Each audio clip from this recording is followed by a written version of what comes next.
Good evening, one and all. Welcome to this November 24th edition of Show Business. I'm looking at November 25th on my clock. That's because I'm in the future.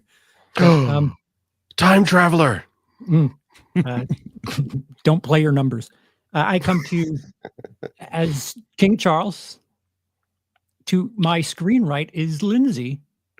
Yeah, I am Lindsay, the cowardly leopard. Copyright infringement non-existent here. Hi, everyone. Let's have a fun time tonight.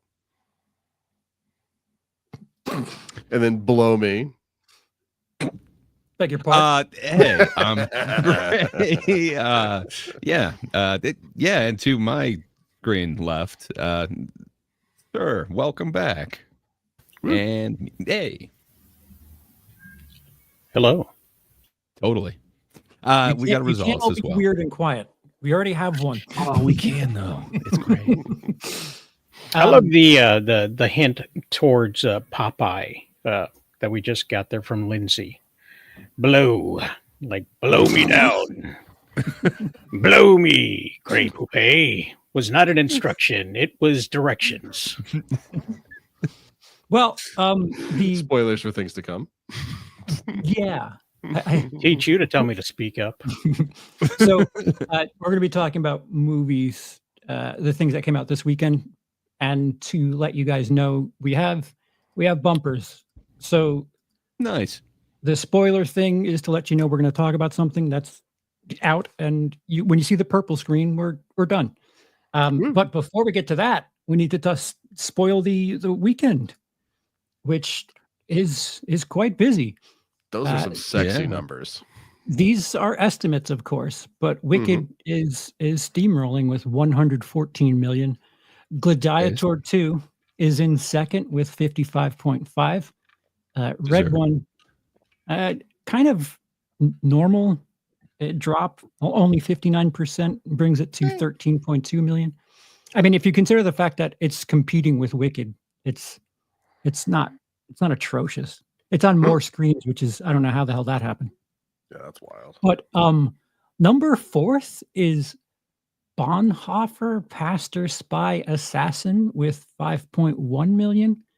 What is this? I have never heard of this. No, Angel Studios, though. Huh. Yeah. Oh, my favorite. I can't help but be skeptical when I see Angel Studios in the top 5. When a pacifist is called to a political act that could change the course of history, a man of honor responds. This is the true story of Dietrich Bonhoeffer, a man who preached love while plotting the assassination of an evil tyrant. Okay. Bum, bum, bum. I just got chills. In 5th is Venom: The Last Dance with 4 million. That's actually kind of going down at a decent rate too. Just constant oral sex references, just innuendo left and right. And the best Christmas pageant ever, 6th, 3.5 million. That's only down 33%. So there it is. I did not partake in Glicked for a number of reasons, but are you not Glicked enough? But you could have early Glicked. I could have before the weekend. I could have gladded myself during the weekend. I didn't. I think I avoided it because of the VAT tax. Well, there is one of us who did partake in the entire Glicked experience. Lindsay. Yeah. No. How was your weekend, sir? It was a very busy weekend at the theaters for me, but I had a lot of fun. I snuck out. I managed to find myself at a theater last night for a 9:45 showing of Wicked, and it was about half full. And it was a pretty alive crowd. Everyone was pretty into it, having a lot of fun, a lot of good energy. There was a little bit of singing here and there with people that knew the songs, or maybe they were people from the future like Charles, so they'd already seen the movie somehow. But I had a lot of fun with this movie. I'm not always a musical guy. I don't like actively hate them, but it can sometimes be a detriment for me, but I enjoyed it quite a bit. Ariana Grande is obviously a very good singer and a decent actor, pretty good actress too. Decent was too mean. She's a pretty good actress. Cynthia, I will mispronounce her last name if I try, so I'm not going to try. Who plays the Wicked Witch of the West in this, or Alfalba, because she's not quite the Wicked Witch of the West yet. Absolutely incredible. Her voice, like I remember her from Bad Times at the El Royale, if anyone else remembers that movie, and she was a very good singer in that movie. She was one of the better parts of the movie. She plays a singer in that. She does, yeah, like a lounge singer who just happens to unfortunately be at the worst hotel in the world on the worst night in the world to be at the worst hotel in the world. But man, there's so much emotion tied up in the performance that she has in this movie, and like it's very powerful. Everything that's kind of happening in the film. So the basic idea is it's the Wizard of Oz getting the Netflix Wednesday series treatment, or the Harry Potter treatment, or anything like that, even though this is older than all of those. If you go back to the book from 1995, it's a cool school in a fantasy world where people go to get their degrees and fantasy degrees and such. And Alfalba is there, and she can do magic because she's the green-skinned magic lady in this world of people and animals. And keep it first act, Lindsay. Oh no, I am. It's all just sorry. Half a dice. I gotta say, Alphaba, not alfalfa. Oh, Alphaba. Am I getting? Is that it? Alfalfa. You can I was thinking. You can let it flow together. It's Alphaba, but yeah, Alphaba. Alphaba just over here. But yeah, so that's the setup. It's the Wizard of Oz at a school for magic people, but there's only one magic person. But anyway, there's go ahead. Is it a prequel? A sequel? It is. Well, so the first scene, well, I guess we don't need to go into it too much, but the first scene is technically set after the events of the Wizard of Oz, but then the rest of it is all prequel stuff. So there's a framing device, and then all the rest of it is before the events of Dorothy coming to Oz, and it's just what does it say for a movie if you can't make sequels, but you constantly make prequels too? That is interesting. Well, this is part 1, though, so there are going to be sequels. Yeah, but it seems like every time Oz does something, it's always Oz the Great and Wonderful. They're always prequels. They're not, hey, let's take this further and do something else in this world. It feels to me like if you don't do sequels, you've kind of nailed it. You've seen Return to Oz, though, right? Like, they did do a sequel. It was not successful. It didn't work. It does not have the gravitas. But yeah, I think you could do something like that and make it really fun, but it didn't quite work as well. Because you do kind of have, are you going to go with the ending of the actual Wizard of Oz or not? Or are you just going to, it makes it odd. Somehow the wizard is still in control. Well, there are a lot of interesting little teases throughout this movie of like, maybe the things we saw in Wizard of Oz were accurate. Maybe they weren't. I'm kind of fascinated to see where a part 2 would go. I don't know if there's enough for another 2.5 hours worth of movie for what part 2 could be. Cause it feels like where part 1 ends is pretty close to Wizard of Oz, but who knows? Movie magic. You can make anything last as long as you want it to last. But something that I needs to be said, and I completely forgot to bring it up, is so people in Oz and Munchkinland, they hate Elphaba because they're terrified of her because of her green skin, because she stands out, because she's some kind of other that doesn't really blend in with everyone else that's around her. And it kind of leads her to have this life where she's very much an outsider. And are you saying that Munchkins are racist? Well, pretty much everyone in this movie is racist to something or other. There's a lot of themes of race in this movie. I was frequently reminded of Who Framed Roger Rabbit as I was watching. So wait a minute. Themes is one thing. Is it heavy-handed? Be honest. Yes. Be honest. Heavy-handed is an interesting question because this is a musical and because musicals inherently play things so big and so over the top just by the nature of what they are. You could say it's heavy-handed, but So I will. honestly, it worked for me. Like, but I mean, Yeah, but you're a heavy-handed. typical LA leftist. True, but I think there's a lot more creative things going on with the theming that they're doing, like the way that they take things from Who Framed Roger Rabbit. It's a bit of a spoiler, so I don't want to get into it. So all right, hold on. So you found the racism amusing? No, That's In a way, I think of it more like Beauty and the Beast. It's just, this is a creature. Everyone's scared of it. So to compare it to Elphaba's a other creature. to compare it to other In their family minds, films. their bigoted minds. So put it up again as far as messaging is concerned, Lindsay, up against Zootopia, Elemental, and this. Which is the least heavy-handed? well, I never saw Elemental, but based off the trailers, I'm going to say Elementals. Well, no, I honestly didn't like Zootopia very much. It's very heavy-handed, I don't.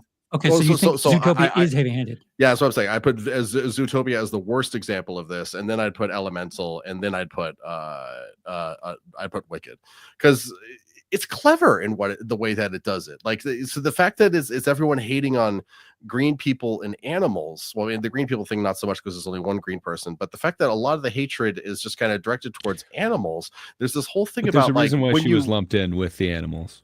Oh no, Like, no, of course, but the there's thing that I'm something- about to say that they're doing with the metaphor doesn't work with the green thing so much. So the way that it works with the animals is because when you hate someone and when you ostracize them and when you make them the other in society, you dehumanize them. You're taking away their own identity. You're taking away a chunk of themselves. You're denying them something. And the way that this movie kind of handles that, and like the treatment that the animals are going through, and the way that they're getting things taken away from them over the course of the movie, it's really powerful. It's not subtle, but it's also not like smacking you in the face with it too. It's an interesting middle ground, I think. Do we need that in In this story? movie? Yes. And I mean, in Wizard of Oz in general, no, but in this story, yes. You can. So now this is the original. Like, it's played out. Oh, go ahead. But yeah, but as Lindsay was saying when I so rudely interrupted him, this is the original. This is the one that like started the trope. Like, this is from like 95. Like, it was the main thing that did try to humanize some classic story. Which it's a definitely different environment doing that in 95 versus today, when we've had like an attempted humanization at Cruella de Vil and basically every other Disney villain. So this predates all that. But I cut you off, Rosales. What were we saying? No, I was just going to ask, had they chosen, as opposed to a person of color, somebody who was possibly Hispanic or Jewish or even Caucasian to play Elphaba, would it seem even less heavy-handed? Well, I mean, I think it would depend on what they went, what they. Would the message? I think it's different if you cast a white person person in this role than if you cast like me in this role versus if you cast a Jewish person in this role. There's different connotations going on there because I'm just a regular Irish guy. So it's more lies on the people What makes who are you watching regular? it. If somebody is seeing something there, it's because they're bringing something to it. It's not as heavy-handed as some people are assuming because they themselves are viewing it through their own perspective of race and culture and everything else with the actress who came into it. She said that, and in a lot of her interviews, that she was experiencing lots of detractors because of her own skin color underneath the green. So maybe instead of it being as heavy-handed, maybe people are bringing to it something of that as opposed to it actually being there. Because it may not be as heavy-handed if it's played exactly the same way with a different actress. I mean, I think if you do that with a different actor, the complaints then become, why do you have... But only from the races. The it's racists also worth seem to... pointing out that anytime anyone not white is cast in anything these days, a certain chunk of the internet's going to get up in their arms. It just kind of happens these days, no matter what the role or the character is. We saw that this week with Astrid and the How to Train Your Dragon remake that's coming out next year, I guess.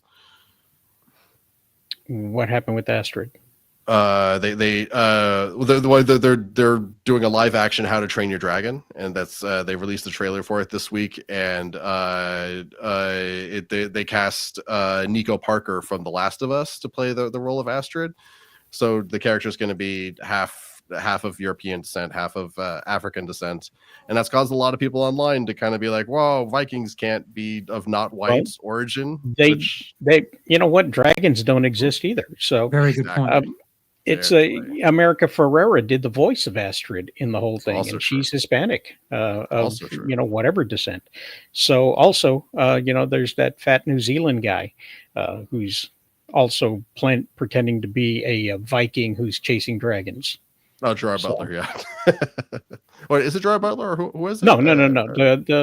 The fat kid from the what was I don't know what that guy's name is. He was in the movie with Ryan Reynolds where Deadpool. He was in the Deadpool movie. He was the kid. The kid. I think he's New Zealandish. Hunt for the Wilder People kid. Yeah. New Zealand. Yeah, he's an Islander. He's an Islander. So I don't know. Yeah, no, absolutely right, Lucas. It was hilarious watching some of this stuff explode this weekend. And it also, fun fact, if you Google Black Vikings, you find a whole thing dedicated to maybe there was some, just saying. Maybe it's sometimes a good idea to Google things before you just start saying things on Twitter. But hey, that's just me. Google, draw me an AI image of a Viking. It'll come up black. I'm not saying that, but I'm just saying with very lazy Googling, I found a lot of records of a guy named Geirmund, I'm not going to try to pronounce his last name, who was described as the Black Viking. So, to steer it back here. I apologize. People having issues with casting don't factor use in the Luigi sense. I'm sorry, I'm just talking to my wife. Hold on. What? He's talking to his wife. Oh. People who complain about casting usually seem to be concerned with one thing. It's never the quality of the performer. It's never how much money that person can make. It's just, oh, I remember it as blank and this is different, so I'm going to throw a fuss. And I don't know if Eddie Murphy were cast in something traditionally, a Norse white guy role, I could understand. All right, if it were the 80s, I guess I could understand. Just saying, I might have been on board, but then I saw him as both a donkey and a dragon, and I think that man can do anything. Oh, I agree with that. I agree with that. Yeah, there's some element to business and money making that they do these casting things for, and part of it is if you're so much behind this person, show them with your money, because these people think mostly with their checkbook and their wallets first. And I don't think, as much as they want to present this idea that they're really considerate and progressive, if it affects their money, they usually are lying. 100%. And like, I don't know, man. It ties into the themes of the movie. Like, why not cast a black actress in a role like this? I guess is right. I'm trying to make. It's like what Rosales said. All right, so you're talking about a world where dragons exist, and the thing that you have a problem with is a person of color. Got it. And just to throw another example out there, this summer there was an Assassin's Creed game that got announced about set in Japan, and then one of the main characters is an actual historical figure called Yasuke, who was a black samurai. But a lot of people got upset at that, being like, there were no black samurais." But no, again, there were. So it's like Scarlett Johansson's playing this person. I mean, that's I am not a fan of her Ghost in the Shell, sir. We can talk about that all night. I think that guy's name was Yas. Okay. But getting aside people getting upset about little things, Wicked is a really, really powerful movie that I think is going to really. A lot of people are going to be talking about this movie for a while. I do not see this movie falling off a cliff. It's going to be a contender for Moana. I mean, Moana is definitely going to take first place next week. but it's going to be So that's what I was closer gonna than ask I you, think people like- are going to say. Go ahead. When you're saying a contender and fall off, Mhm. I don't know. It's Thanksgiving weekend and Moana too.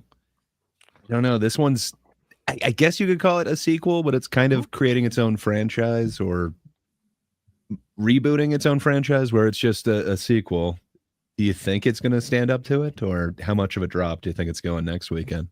I don't think it's going to be in the 100 millions anymore, but I think it's going to be spoil closer. the end. Oh, sorry. I don't want to put a yeah. spoiler up for Okay. our numbers. Fair enough. I'm not trying to say over under, but like he said, I think it's a contender. So do you think it's like really going to be a contender, or do you think it's just a guaranteed second? I think it's going to be closer to first place. It's going to be in second place. It's going to be closer to first place than second place was to first place this week. Nice. Okay. I think that keeps it vague enough for my satisfaction. Thank you. And sorry, Charles. Great. I think it's pulling in third. Oh, wow. I think Wicked's going to drop. Red One's going to just shoot up to second place this next week. Yeah, it's a holiday. It's going to be a rock weekend. Oh my God, that's the double feature we all need. Moana 1 or Red Moana. Great. Oh. Segue us into men fighting in a circle, Sandals. please. Yeah. So the secondary one of the amazing weekend, the Glickid double feature. Yeah, we have Ridley Scott's return to a 25-year-old franchise. A very legendary picture, and then an Oscar winner for, I believe, not only sound, but it got Best Picture, but I think Russell was also nominated for Best Actor, Mr. Crow, in that one. I don't think it won everything, but it's hitting on every cylinder. You got the sound design. I believe also the music was nominated for that, and you got the actor and the overall picture. To me, that seems like you got almost everything in here. Mm-hmm. Gladiator 2. So I think I kind of made myself a little bit clear on my experience with it last weekend, but I was still a little unclear why it was kind of making me feel that way. So I actually ended up seeing it a couple more times. I can't remember if I'd seen it twice by last weekend, or anyway, I've seen it 3 times now, and I think I've finally figured out what is wrong with it, in my opinion. And I'm not angry. I'm disappointed. Really, just every element in this should have been better than what we got. And man, it feels like it's kind of killing the legacy of the first one for me, and that's a real letdown. It's got that whole reboot cool thing to me, and just I'm not on board for this. But I guess all over the interviews, Ridley Scott is talking about Gladiator 3 already, so we might get that one sooner rather than later. But Lindsay, you also experienced the gla part of the Glickid. How was your experience? Okay, so the TLDR, this movie is the parts are stronger than the whole. I was surprisingly bored through a lot of this movie. A lot of this movie. And that's not just because I wanted to see cool gladiator battles, and when people were doing the talkie talks, I was sitting there going where's my swordy swords? No, there's just no reason to really care about the main character in this movie. I'm not going to go into specifics of his story or who he is, because there is some spoilers attached to it. We can, but just let me. We'll get there in a minute. The Mhm. story wants you to care about him, but he is a person that is impossible to care about. He says so little throughout this movie. For the longest period of time, we're just waiting for a reason to care about him as a character. And the first couple of times the movie really gives us something, they're kind of contradictory. So it's okay, what am I supposed to think about this person? He has so many friends and family that are there's hi, and then they instantly die. It's just there's no reason to get invested, but he is boring as hell, but everything around him is incredible. This might be my favorite Denzel Washington performance in forever, if not of all time. There's a How couple long of is scenes. forever for you? I don't know, 1985. More than Training Day? I would put this performance up there with Training Day. It was something else. He was having fun, and he was loose, and he was just going for it. It's kind of a marvel.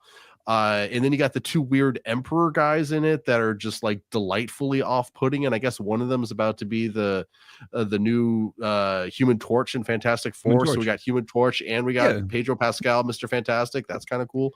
Pedro Pascal is the same dude from. He's the same dude who was also not in Roman. Quiet Place. No, none of these guys are really Roman, but that didn't stop him in the first one. Heck? I'm cool with that. And then the second brother, Charles, you just saw him as the grandson in Thelma. That dude is pretty awesome. Both of them are like the twin emperors, and I guess Ridley Scott's like kind of direction for them was Beavis and Butthead, which interesting. Definitely. That makes sense. It was a choice. And this is supposed to be 16 years after I guess the power vacuum, when the events of the first one kind of left a vacuum for the Emperor. Right. Apparently, somehow these super young twins who aren't bloodline to a royalty. Hold that thought. If you don't want to be spoiled for Gladiator 2, go away until the purple screen comes up. But you've been warned. Fair. All right, sorry. It's in the trailer that there are I know. Just in case. I didn't think that was a spoiler, but sorry. I don't think it is either. All these actors are awesome, but like every single one of them that you mentioned in this, they're amazing actors. Like Paul Mescal plays the one. He was in a couple of really awesome films last year. I think both of them were last year, After Sun and now I'm forgetting, like All Us Strangers or whatever. That one's a really beautiful film from last year. He's an awesome actor, but I don't know. It's not quite the same as Maximus in this weird way. Yeah, and they really want him to be Maximus 2.0. Like because we're in spoilers, I can say he is Maximus's son, but he's also like he does the hands in the dirt thing. He said like people say things to him that were like Maximus quotes, and he's like, I know these words. So it's like they're really, really, really trying to make this guy Maximus 2.0, but like Maximus had like so many little moments, like so many cute little things that really inform his character or make him clever or give him a backstory. Or like there's this scene on the ice where he knows that the people that are trying to kill him aren't going to be able to draw their swords because they're going to be frozen in the scabbards. There's the entire opening battle sequence of him leading people to a victory. They were getting invaded, or were they? What was the opening battle of Gladiator? I forget. Were they invading or were they defending? Yes. Which one? The first Gladiator. So they were, I believe, invading the German. Now I'm forgetting exactly what I called them, but yeah. Either way, like we get to see him be victorious in war. We see him with his family. He has that cute scene with the kid where he's talking about how I could crush your hand with your head with my hand. Like his character is really well developed and informed, and you like Maximus. But this guy, they're doing the mystery box thing where you don't know what his deal is for an extremely long time, and then once you do realize what his story is, go ahead. So the weird thing is, like, okay, so Charles, you haven't seen this, but you've seen a little bit of the stuff surrounding it. Do you know who? So I guess perhaps the trailer ruins the fact that he's. I was going to say. Son. So the trailer gives that away, and then so does a bunch of any of the material out there. Like if you look up any like synopsis, it says Lucius, the son of Maximus, and it's like, wait a minute. But they treat it like it's a big reveal, and they actually like hold back a lot of characterization to kind of reveal this. I think it's like 45 minutes or something into the film. It's at the point where the marketing team and the film proper are trying to do two totally different things. It seems like the marketing team, whatever will get you in the door. And, not always, but there are times where the filmmakers are like, we want to tell a good story. Right. And there's conflict there. And it's pretty obvious from pretty early. I didn't really see the trailers for this, so I guess I didn't know. But I had a sense really early on that this dude was going to be someone's son, just like the way that they kept talking about his history. It felt. Go ahead. Isn't it the very first shot of it though? Like I don't know if this is spoiler. Well, I guess we're in the spoiler section, but you see a guy as if he's in like a Zack Snyder film, picking up a whole bunch of grains and just holding it exactly how Maximus did with the sand, and then it like pans up, and then you see that is Paul Mescal. I think it really kind of shows you who this character is supposed to be with that one shot. Like it heavily implies it in a whole bunch of different ways before the reveal. Like it's not like it's really treating it like it's this like M. Night Shyamalan type of reveal, but man, I think they sacrificed so much for that. I mean, I agree. And like the fact that they open on with that wheat too is like, oh, I'm definitely watching a Gladiator movie. We're romanticizing wheat right now. But we've seen visual storytelling like that misdirect. Like Saving Private Ryan, it opens with the old timer at the graveyard and goes in tight on the eyes, and then you pull back on Tom Hanks's eyes. Yeah. They're not the same person. True. So it's a little deceptive. What do you got, Rosales? What do you? He's got a fun little hat. Oh, and Romeo, if you want to see people negatively talking about Cynthia playing the role, look up someone on Twitter called Molly Mouse. She will not shut up about it.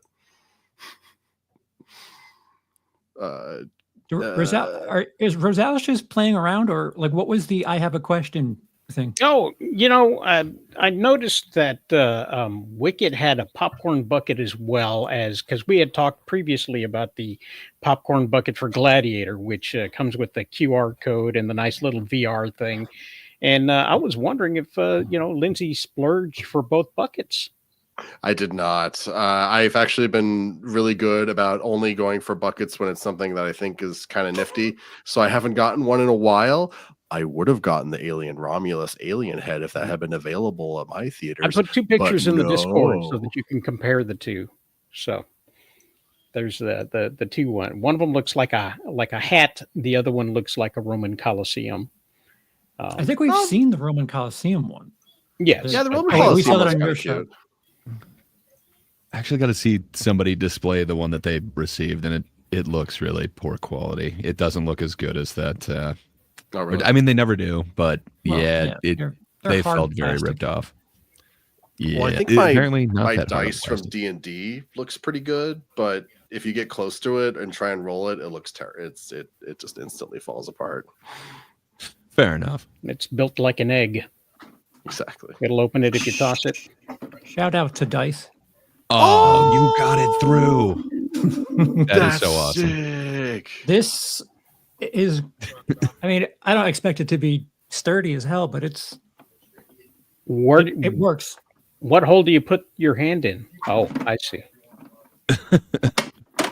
That's where the popcorn goes. Doesn't seem like it holds that much popcorn. It doesn't. But I'm okay with it.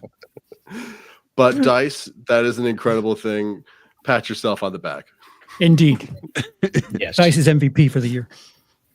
So I mean, it seems like it depends on what it is and who's making it. Like, I'm sure that can break if you mess around with it, but right. I don't know. Are they thinking that they're getting toys that also hold popcorn? Because it's a collector's item of a certain point, right? It's a Coliseum. If it can hold a boat battle, it should be able to hold. And I looked it up, by the way. That was a real thing they did back in gladiatorial days. They would like remove one, because like they could remove the floor in the Coliseum, like how they do it like basketball stadiums and stuff like that these days. And they didn't just flood it. Popcorn? Well, that's for the post show, but they would fill it with literally 1 million gallons of water, and then they would do simulated sea battles. That's kind of cool. The Romans were dope, man. That is cool. I don't think they actually had sharks, but Ridley Scott, I guess, ridiculed someone for saying that they shouldn't have sharks, and I don't want to get Ridley Scott-accused. Yeah, I was gonna say there's a lot of fun Q&As. Like that dude is just. He's exactly what you want out of like an 86-year-old director. He is just hell yeah. surly. But a lot of his answers were like, of course they had sea battles inside the Coliseum. How hard would it be to get a shark in a net? So, it seems apparently very easy. So we're all dumb. Ridley rubbed me the wrong way when he just like retroactively shit on his Prometheus crew. Oh yeah. And he's doing it again. He's doing it again. He's going to make another Alien movie, and he's going to show you the real engineers. I don't know. I'm kind of excited for that. Yeah, but if he thought Prometheus is a failure, why go back to it? Like, dude, give it up. Well, and he wants to make his own stuff his own way without other people doing their own thing with what Romulus was great. Yeah, pack it in, really old man. I mean, I wouldn't mind seeing the part 3 to the David trilogy that would I, but it seems like Mr. Scott himself fired some people from Scott Free due to the way Prometheus turned out. And Prometheus is my favorite of those two. Yeah, Covenant's fun, but it's not good. It's half and half. They try to please everyone with that movie. Yeah. I'm sorry. Gladiator 2. Spoilers. Favorite character, Gray? I think I got to go with like what almost everyone is saying, and it's Denzel. Like he's the only one who seems happy to be there. Like everyone else, it seems like a really flat line reading, and I guess part of that is Ridley Scott's style. He gives you 2 takes, and that's it. And like that is just it. But he's got like 11 cameras rolling at all times, so he gets everything all in that one take. So 2 takes. It takes forever to set it up, and then you get 2 takes, and that's it. I think that's where you get like a lot of interesting choices. I love all the actors in it, as Lindsay was saying, but man, there's some performances that are kind of over the top, and maybe that's because they only had like 2 takes at it. I don't know. He really prides himself at being 11 times faster than everybody else because he's got 11 cameras going, and I don't know that that's necessarily what I'm looking for in a filmmaker. But now David Fincher will do the same thing. He'll have a dozen cameras rolling at the same time, but he'll do like 70 takes, and then what he'll do is he'll fix it in the edit because he's got so much to work with. He'll even use VFX to cobble together 2 scenes that are exactly the same except different performances by the different actors, and knit it together in such a way that he gets exactly what he wants, as opposed to, you did it twice, that's all we need, let's get out of here, I'm going to lunch. Why? Because I'm old, that's why.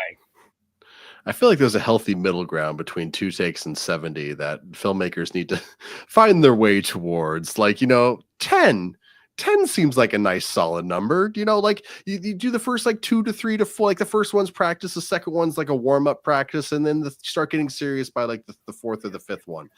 Lindsay, I was just to say, in Fight Club, David Fincher had the stuntman throw himself down the stairwell. I think it was 15 times, and then he used the first take. That happens a lot. Yeah, that's always bullying. An unfortunate thing. That's all that is bullying. You're going to say something, Charles? The limited time that I filmed things, I would set up a 3 for me, 1 for you. If I'm not mistaken, what is it? 2 and 1 with certain directors where they 2 for them and 1 for the actor. Every director I ever did anything with is completely different. 1 for safety. I did do one director who was like 1 take, let's go, and I'm like, oh. Okay. Yeah, no. So you worked on daytime TV. I will say that first scene in that short, terrible. The rest of it, once we realized we were only getting 1 take, pretty good. But that first one, very not good. Yeah, I think to be considered. I mean, there's so many. Just stay to the end to see how many people work on a movie. Yeah. The director has a little too much arrogance. for lack of a better word, it is a team, and I've had stuff is a theory for a reason. One more time. Auteur theory is a theory for a reason.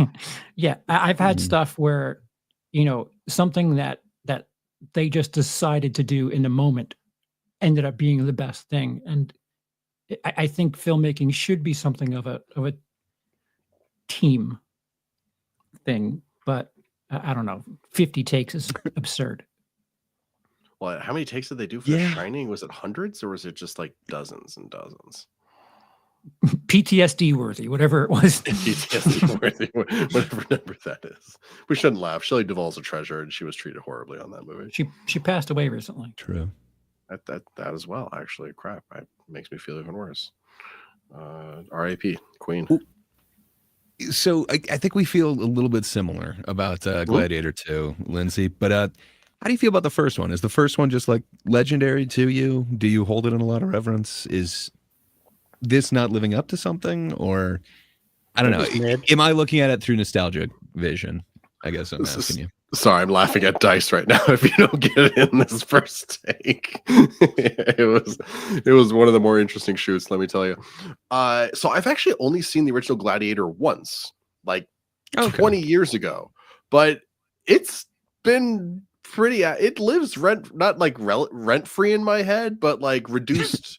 Like rent controlled rent set in like the 40s or something like that in my head. So like there's shots in that movie, like again, him talking to that kid where he's like, I could crush your head with my hand, or like the fight with like the old school gladiator with the tigers, or just there's just so many moments in that movie that are just iconic as hell. The music, that's one thing that this movie missed. It's like the music, it's not the same guy.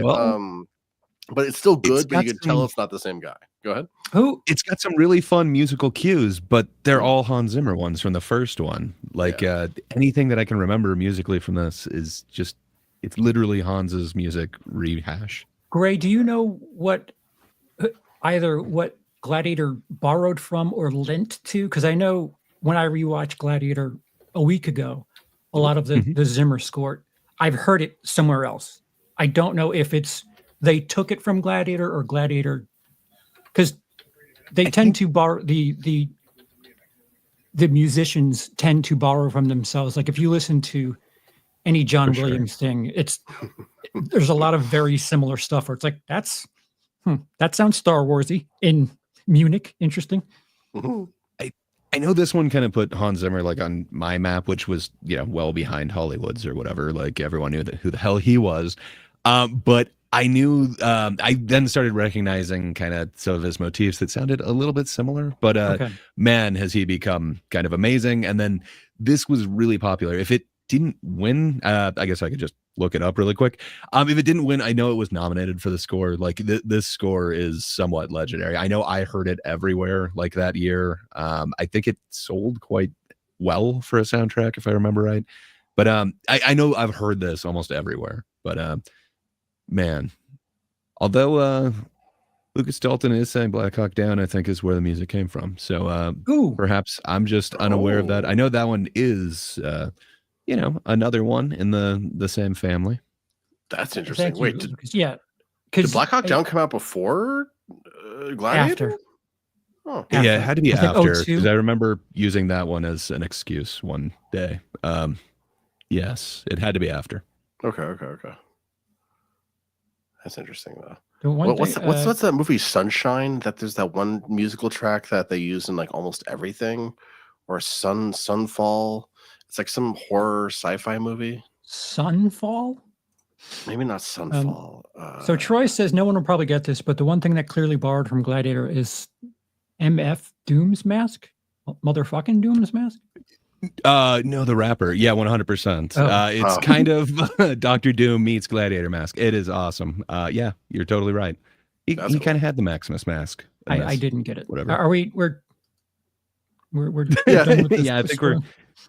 Man, I don't know how they got him to gladiate with a whale. That was crazy, but they somehow made. Oh God! End of spoilers. Oh no! I'll say he's glad he ate her.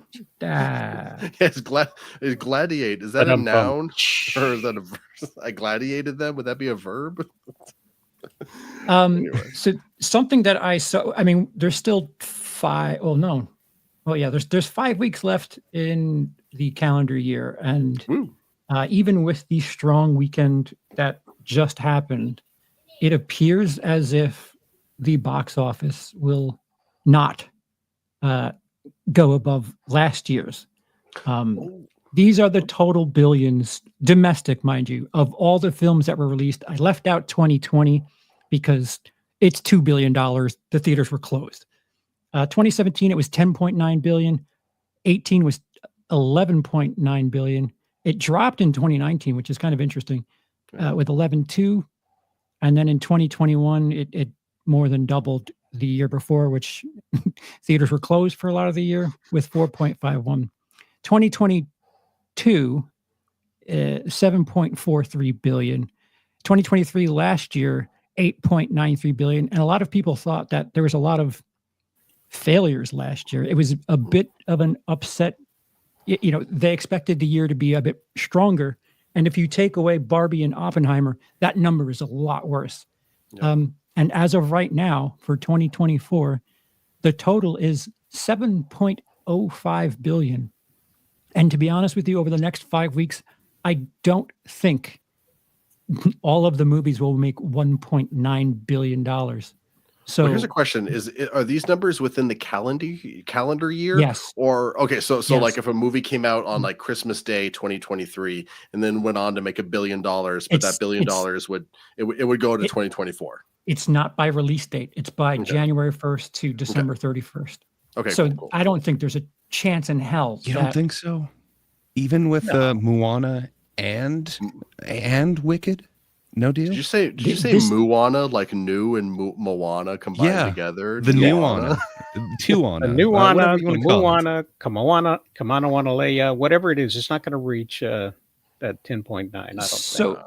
essentially, You don't think what so? you need the domestic box office to be at $400 million every week for the rest of the year. Okay, I hear that, but I hear what you're saying, but go fuck yourself. Yeah, so that might be a bit much to ask for. I was just thinking, you have like the New Year's Eve weekend, you have the Christmas weekend, you've got Thanksgiving weekend. I think there's some that could be really big, but yeah, I think there's gonna be some in between weeks that are not at 400. It'll be close. I mean, I'm pretty sure it'll get over 8, but when you consider the fact that a lot of experts thought of 2023 as a failure at 8.93, what do you say about 2024 if it doesn't even match it? I mean, better than 2021. Better than 2020. Movies are out. Also, put up that graph one more time, Mr. Charles. What would 2022 be if Avatar 2 didn't come out? Would it really be around $5.5 billion? No, you're doing worldwide. Oh, This is only domestic. So it would be something like okay. 2022 would probably be like, I don't know, 6.75 or something. And also, actually, I just realized, because again, this is calendar year, and because Avatar came out in December, a lot of it would actually be for the 2023 year. So never mind. That whole train of thought was just a waste of time. Thank you for going on my journey, though. Well, yeah, I'm going to try to get the visual aids a bit more streamlined, but I just think this is quite fascinating. That I agree. How often were we talking about, with the exception of Oppenheimer and Barbie last year? Last year was a joke. I think at the it was box just Barbie office. and Mario that cracked $1 billion, right? That's it. Oppenheimer. I mean, Oppenheimer. No, Oppenheimer didn't grab $1 billion. It just Close, didn't crap wasn't $1 it? billion. No, I think it crapped was- $1 billion. I think it was real close to it. Plus, it was IMAX billion, so it looked bigger. There you go. Well, I'm pretty if you sure it look was at just what Mario. we've got. I'm sorry. Go ahead. No, I was just gonna say I'm pretty sure it was just Mario and Barbie. But go ahead, Rosales.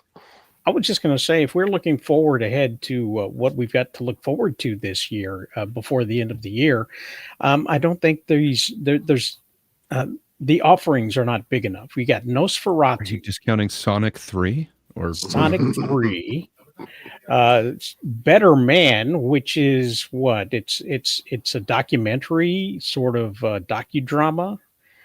With the biopic where they're replacing the guy with a monkey instead of the actual guy or an actor playing him. Yeah, That's Robbie Williams. Yeah. Mufasa. You've got maybe the Lord of the Craven? Rings, the War of the Rohirrim, and Craven. Y2K.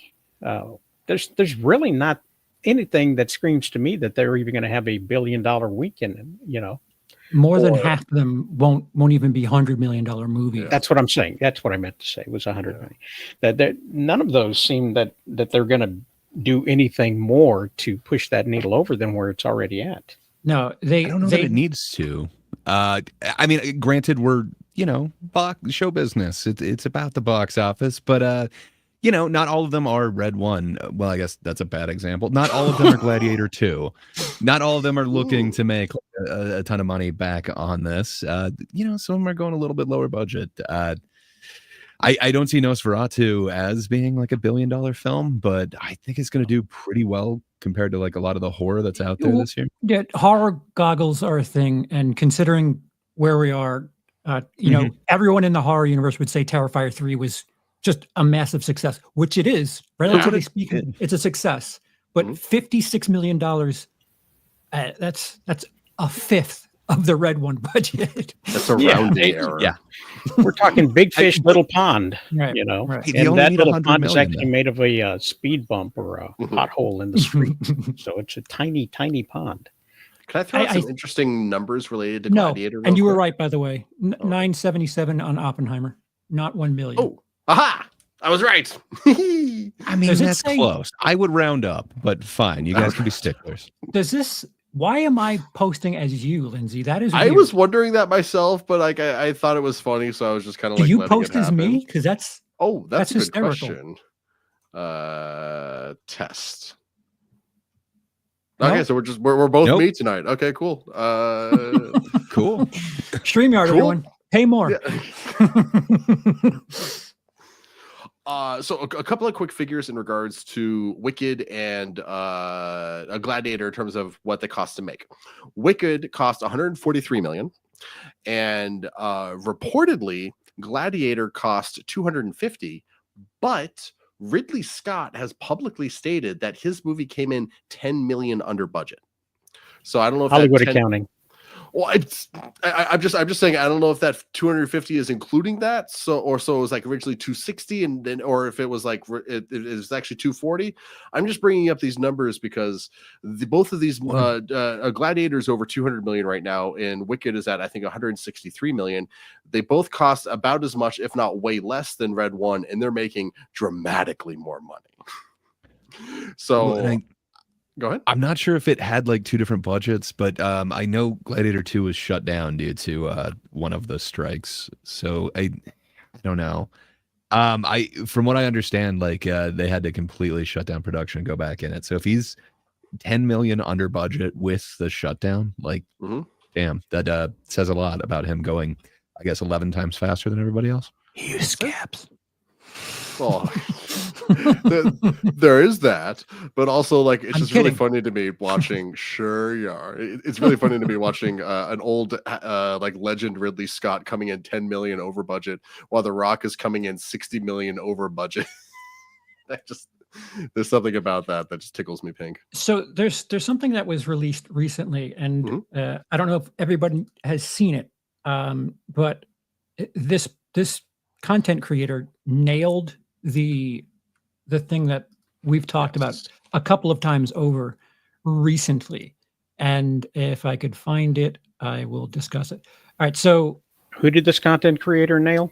Morning Brew is the name of the content creator. Morning BREW. And the title of the video is Make a Fake Movie to Understand Hollywood's Shady Accounting. And the thumbnail says making money by losing money. And it's brilliant.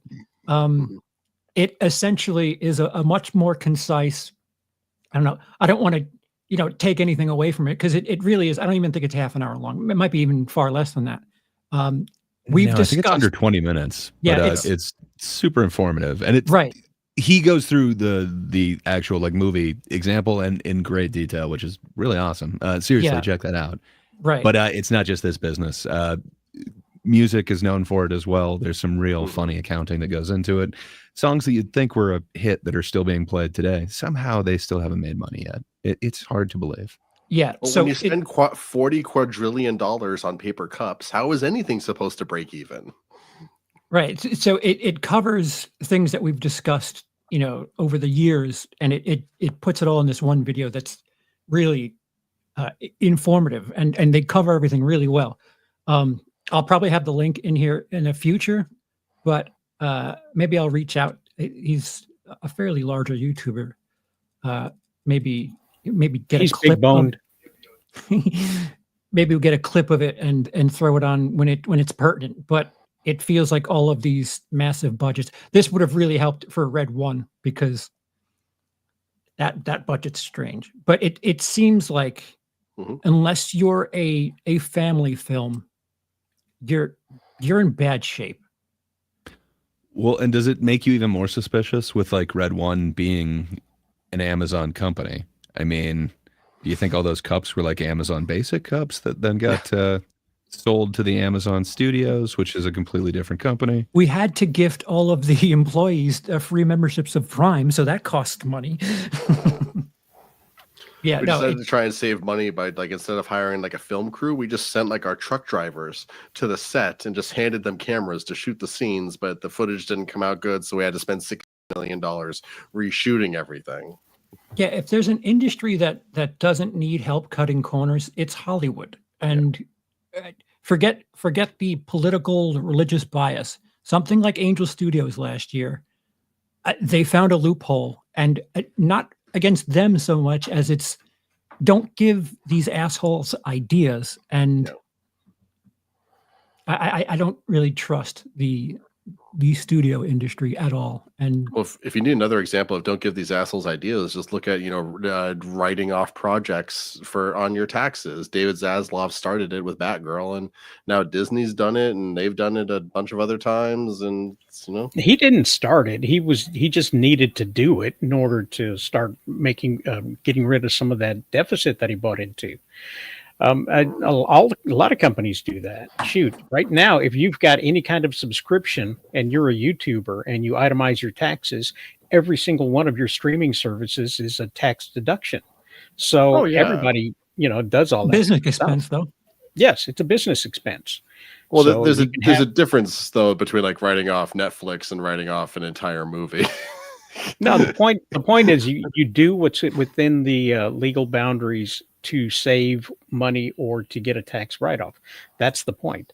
Not necessarily that it's exactly, cup for cup, the exact same thing. But a business will work within its means. I mean, that was the one. No, I'm not going there.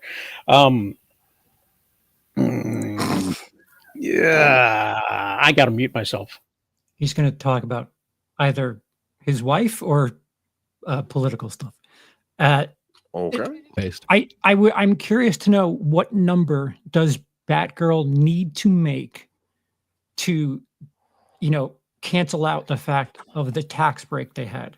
Because I think the main point with Batgirl was that it was never intended to make any money. It was going to go straight to streaming. Well, okay. It was a complete waste of money to begin with. And the only way to get any kind of return whatsoever was to write it off. And when they tried to bid it to somebody else, nobody was willing to give them enough to make any kind of money back from it. Well, yeah, so because if they paid 85 for it, and people aren't willing to pay 20, you take the 85 on your taxes because there's business expenses. But my question is, if you release it to theaters and throw another, let's just say a really delicately advertised movie, if you throw another 35 and consider it a $120 million budget, then you have the Blue Beetle. Then you have the Blue Beetle as an example. And this is my point with David Zaslav, is like he wasn't looking for that was the only way out. That was one way out. And then he tried it with Blue Beetle the way everybody said that he should, which is release it in theaters. And then does they money did the matter, same thing with the for tax write-off, 50 million in debt, I think is what, or 50 billion, whatever that was. That's a lot of money to take on as far as debt is concerned. So let's and just I'm not saying that because I own stock. Conflict of interest, sir. Let's just I will say there's a difference between. Go ahead, Charles. Go ahead. No. Go ahead.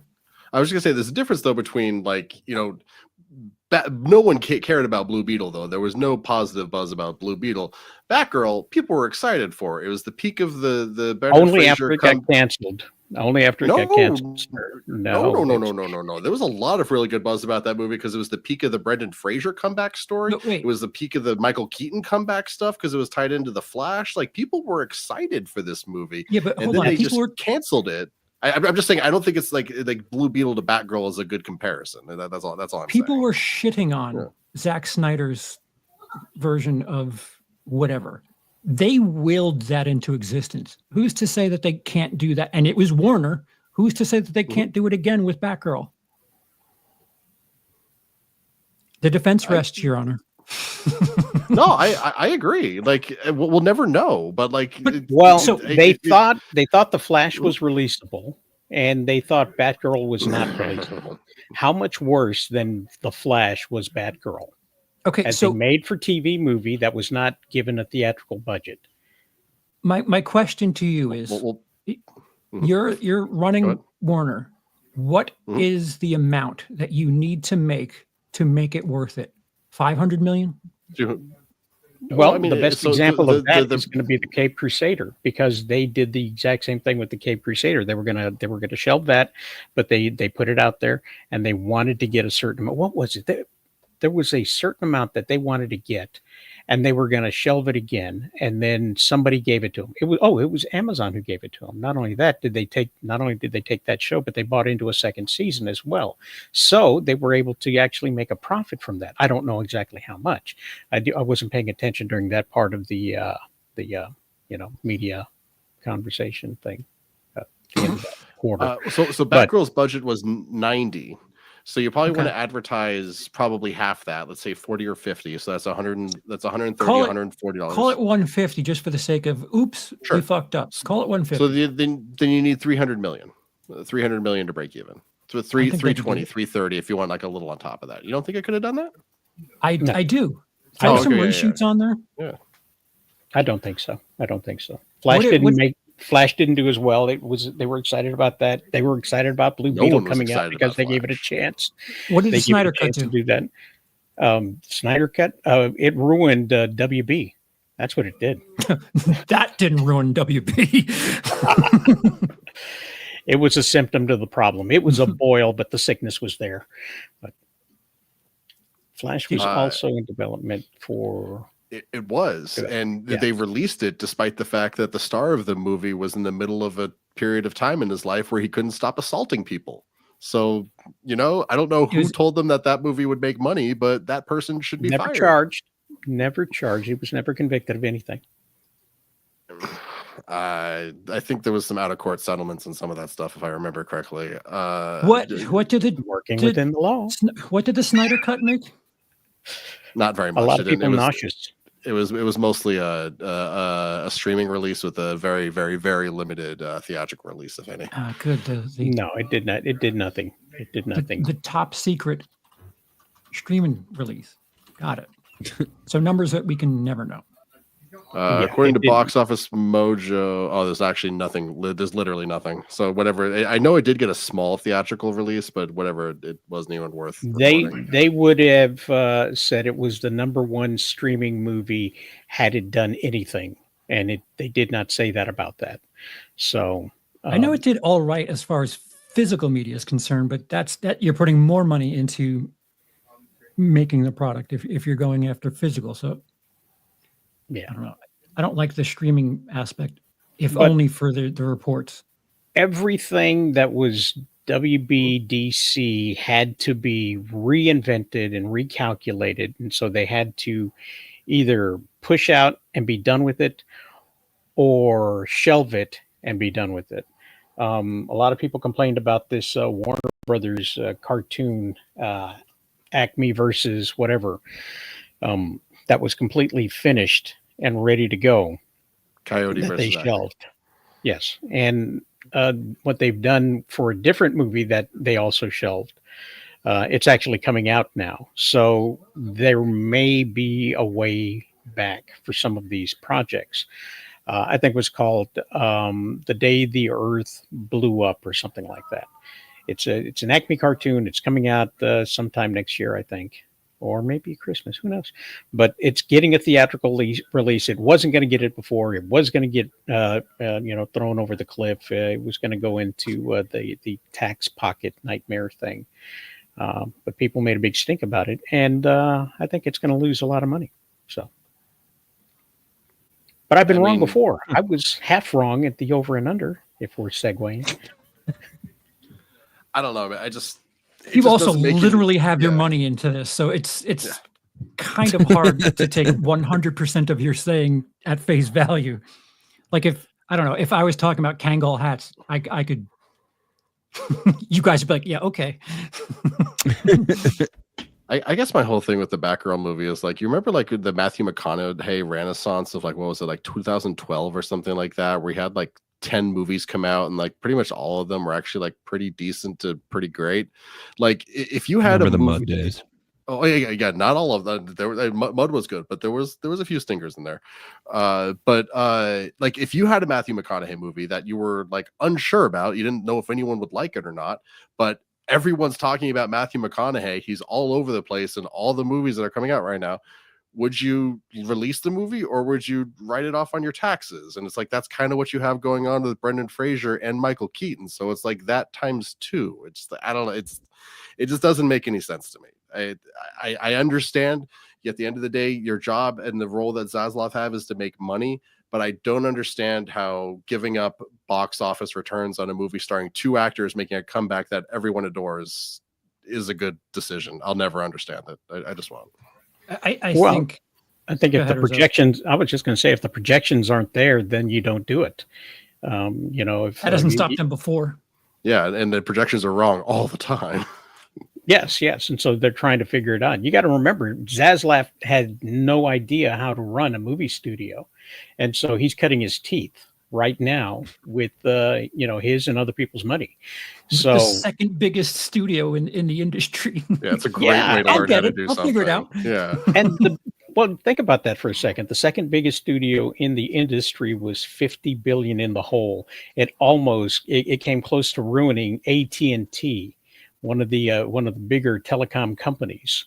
So it tanked AOL, it tanked Time Warner, Time Warner as a company. It's been the bane of the existence of whoever owns it forever, it seems like, since it got taken over by one company or another. I don't think the owner was the problem. I think their decision making needs to be recalibrated. The decision was always to let them do what they do because they know how to do what they do best. And that's the one thing Zaslav has not done. He took over and shut everybody out, fired a bunch of people, and brought in some new people who said they could do it. And now we get to find out if they were lying to him or not.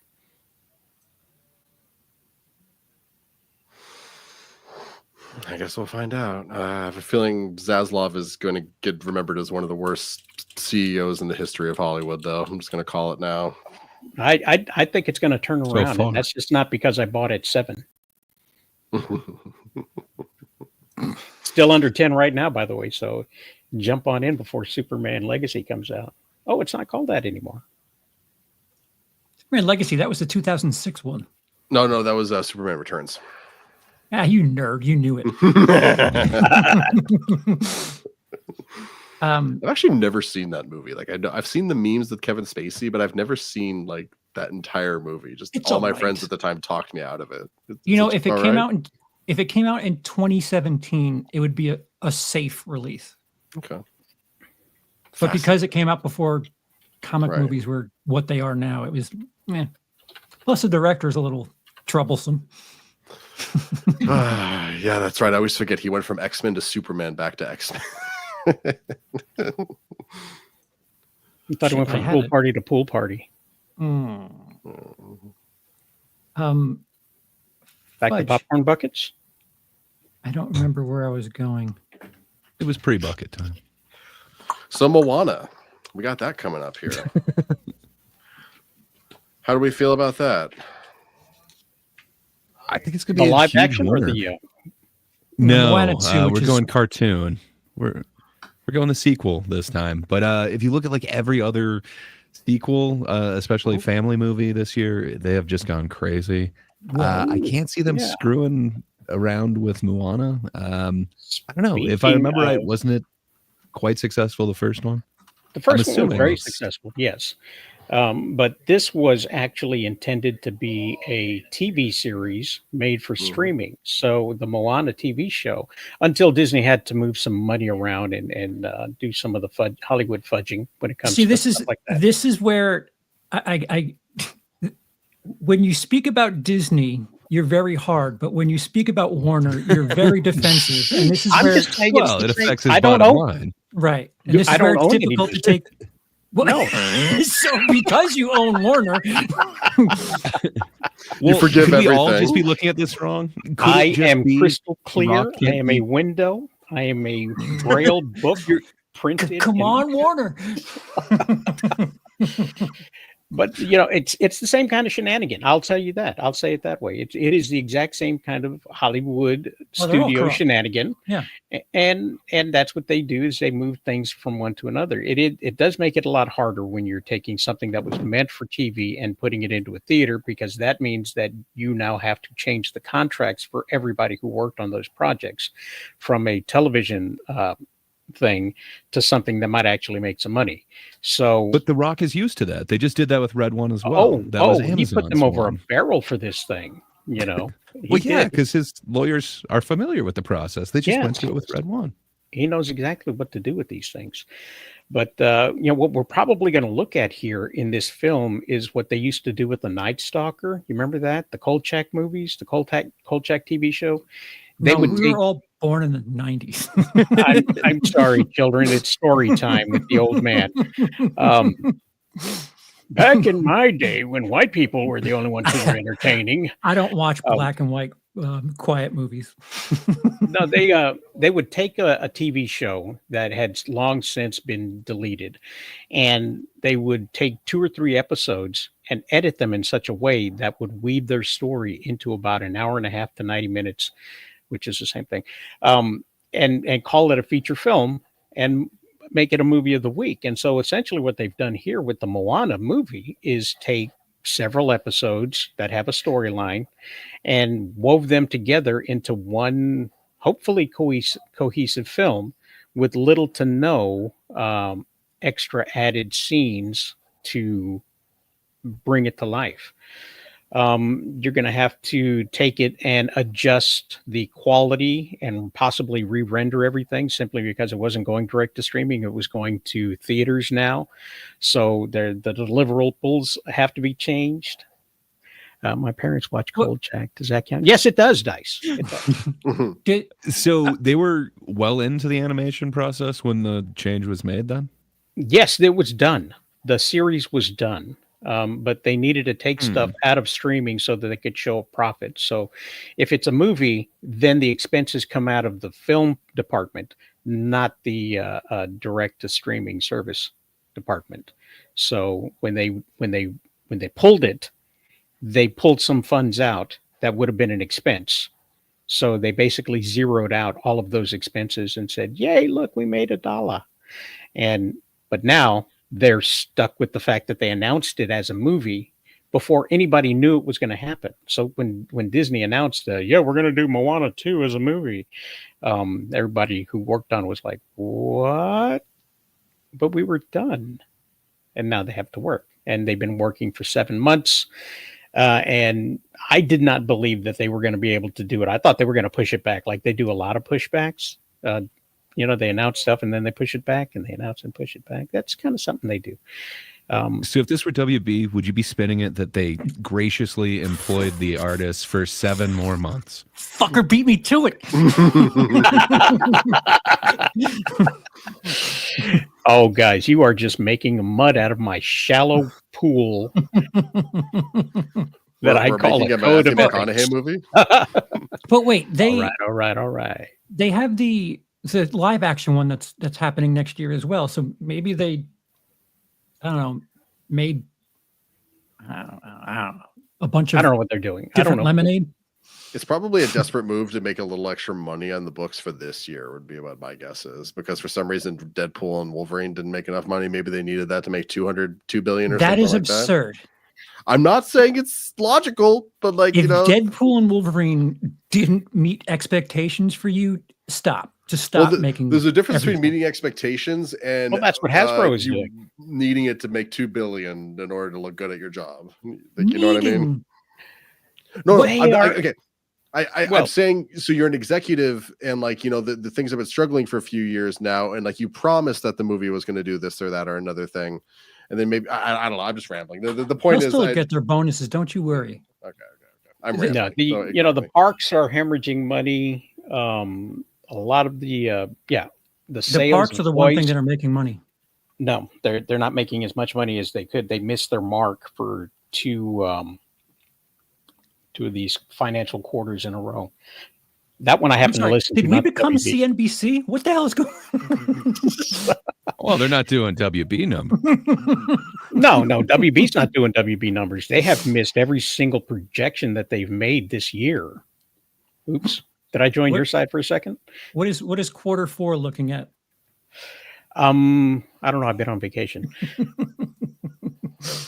I don't know how this started, but my portfolio is extremely light, so I don't know. Moana 2 going straight to streaming. No, it's Or going to the not movie. now. It's going to the theaters. So it ought to do pretty good. I think that's going to be the big winner for next weekend.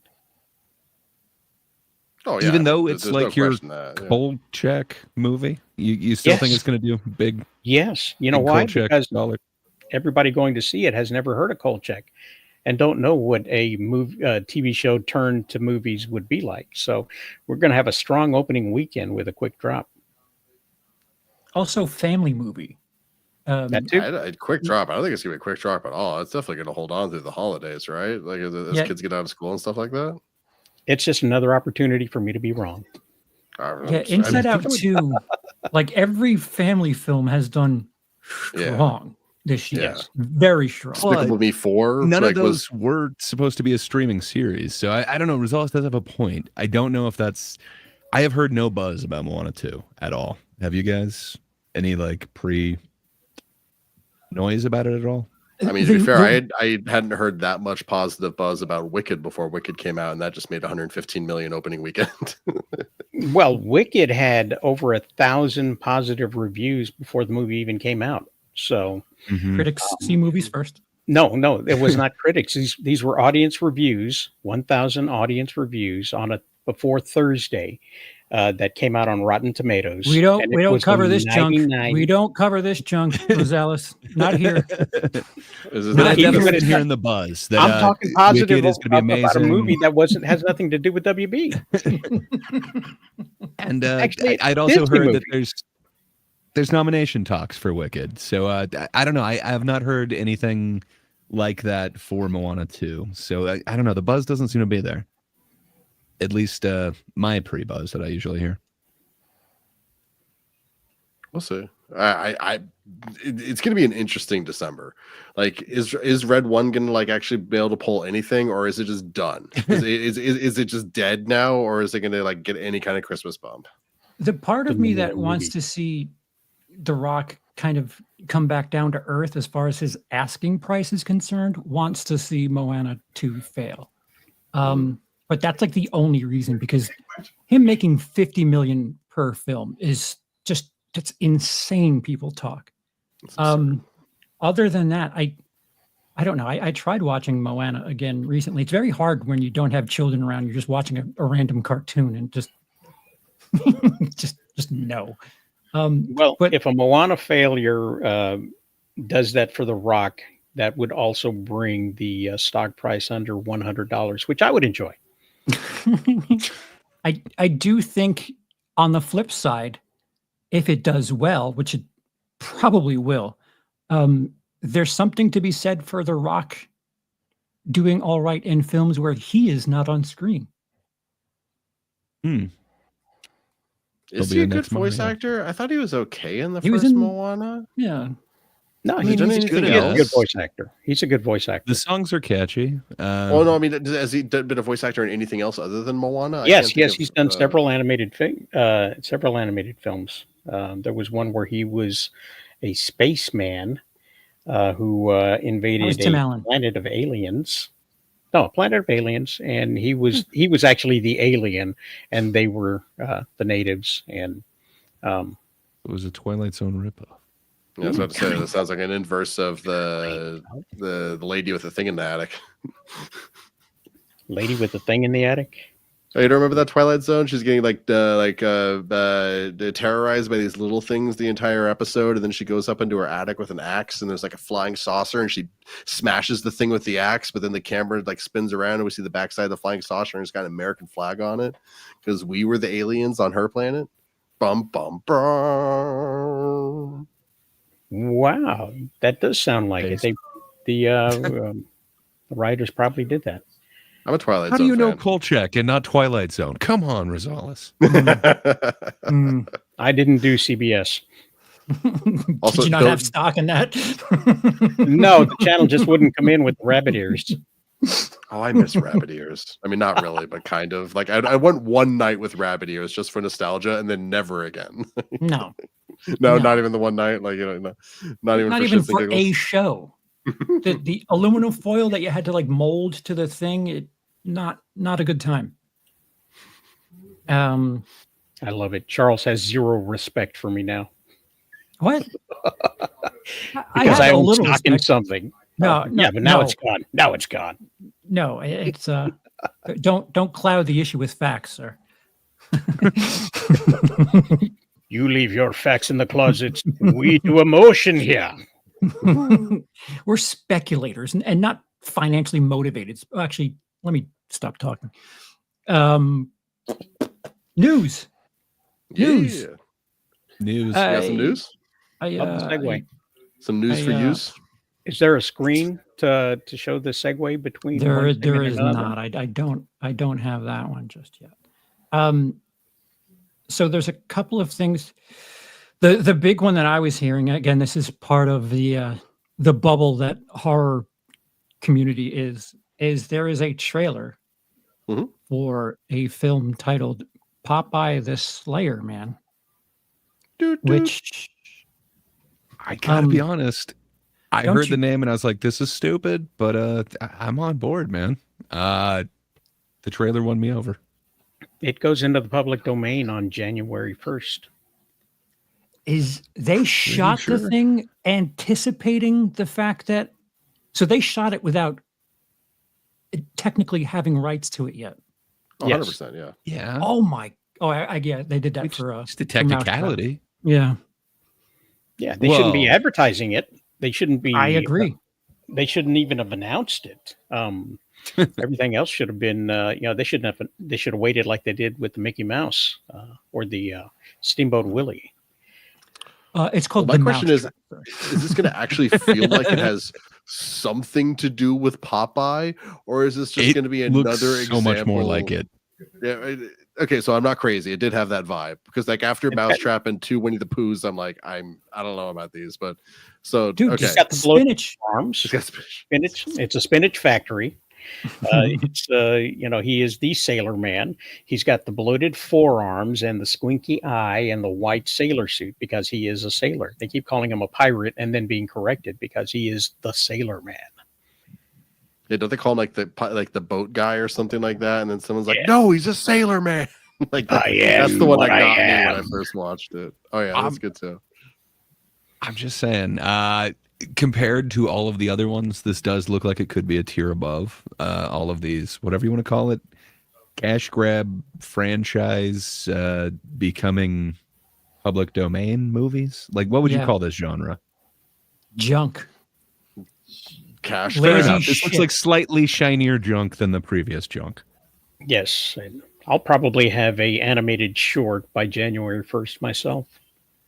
Dude, Cool. just Based. exploit the name. That's all you need, apparently. So the trailer. I pitched a story for a guy just not too long ago. Who said no. But the story I pitched him was that Popeye is a like not necessarily a pirate, but a treasure hunter who goes out, and Olive Oil is the one who charts his boat, and Bluto is the pirate that actually kidnaps her and her treasure map that leads them to the islands of the Goons, where Popeye discovers what looks like spinach. And so the whole thing is kind of like an uncharted treasure kind of adventure thing where if you wanted to spin it a different way, Olive Oil is more like a Laura Croft rather Sounds than expensive. Popeye being a thing. That's what he told me. Yeah. We're so- trying not to spend money here. but So he laughed at it- my pictures. it is presented by ITN Studios. Never heard of it. Is that the Pooniverse people? Yes. Is it? It is. Okay. It is. It's just not part of the Pooh thing. I think it's presented outside of it. I But could be wrong. ITN is I the often am, studio? especially here. Oh no, you're right. Yeah, it is. Okay, ITN that's is weird. Pooniverse people? I thought they had a different name. Okay, yeah. Okay. It's Pooh-niverse, not Poon-niverse. Well, maybe where you are. That's a different studio, and those come in VHS tapes. So the trailer for this, first of all, if you're looking for an actor to align yourself to go watch Popeye the Slayer Man for, don't bother. No recognizable faces. It of the, I don't know, the cheap cash grab movies that have come out, the trailer looks the most convincing, which isn't really saying anything because it just looks like the color correction was done to a certain degree. It's indistinctly vague. I'm just going to constantly say words that don't make sense. But there's nothing to it. There's no real thing I think to. the Go ahead, writing Greg. seemed more clever to me. I hate you. As far as the dialogue. Hey man, I tried to watch the Pooh one and then I tried to watch Mouse Hunt and I could not get through either of those. I don't Like the blame dialogue you. was killer for me. Mhm. But for this one, like I actually chuckled a couple times during the dialogue in this trailer. Yeah. All I know is the trailer. To me, that puts it a tier above the others, but I'm sure it's still going to be crap. The problem is you're making a trailer. You want people to go see the thing. Why would you reveal the villain, otherwise known as Popeye? Like you That's a have the very good shots point. of his forearms. Just let it be that. Okay. You make a point with that, but you said there's no recognizable faces. I disagree. There's one, just no boy. recognizable names. Are you talking Popeye. about Popeye. Oh, Yeah, the most recognizable face of all. The whole reason why this movie's getting made. Just out of curiosity, have you guys seen Blumhouse. anything by these guys, other than the Pooniverse stuff? Because I think it was like May of this year. I actually sat down and watched 4 or 5 or 6 of their other movies that had nothing to do with it. Just because I just watched Winnie the Pooh, Electric Murderer Lou 2 or whatever it was called, and I was just curious, like these guys.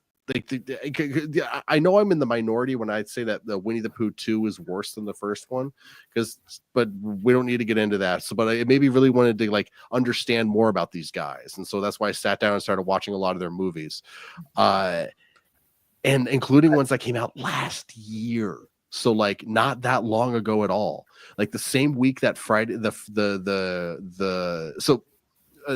studio, the same week that the Five Nights at Freddy's movie came out, they released a movie called Freddy's Fridays, which is all about these killer animatronic looking things murdering people on Fridays.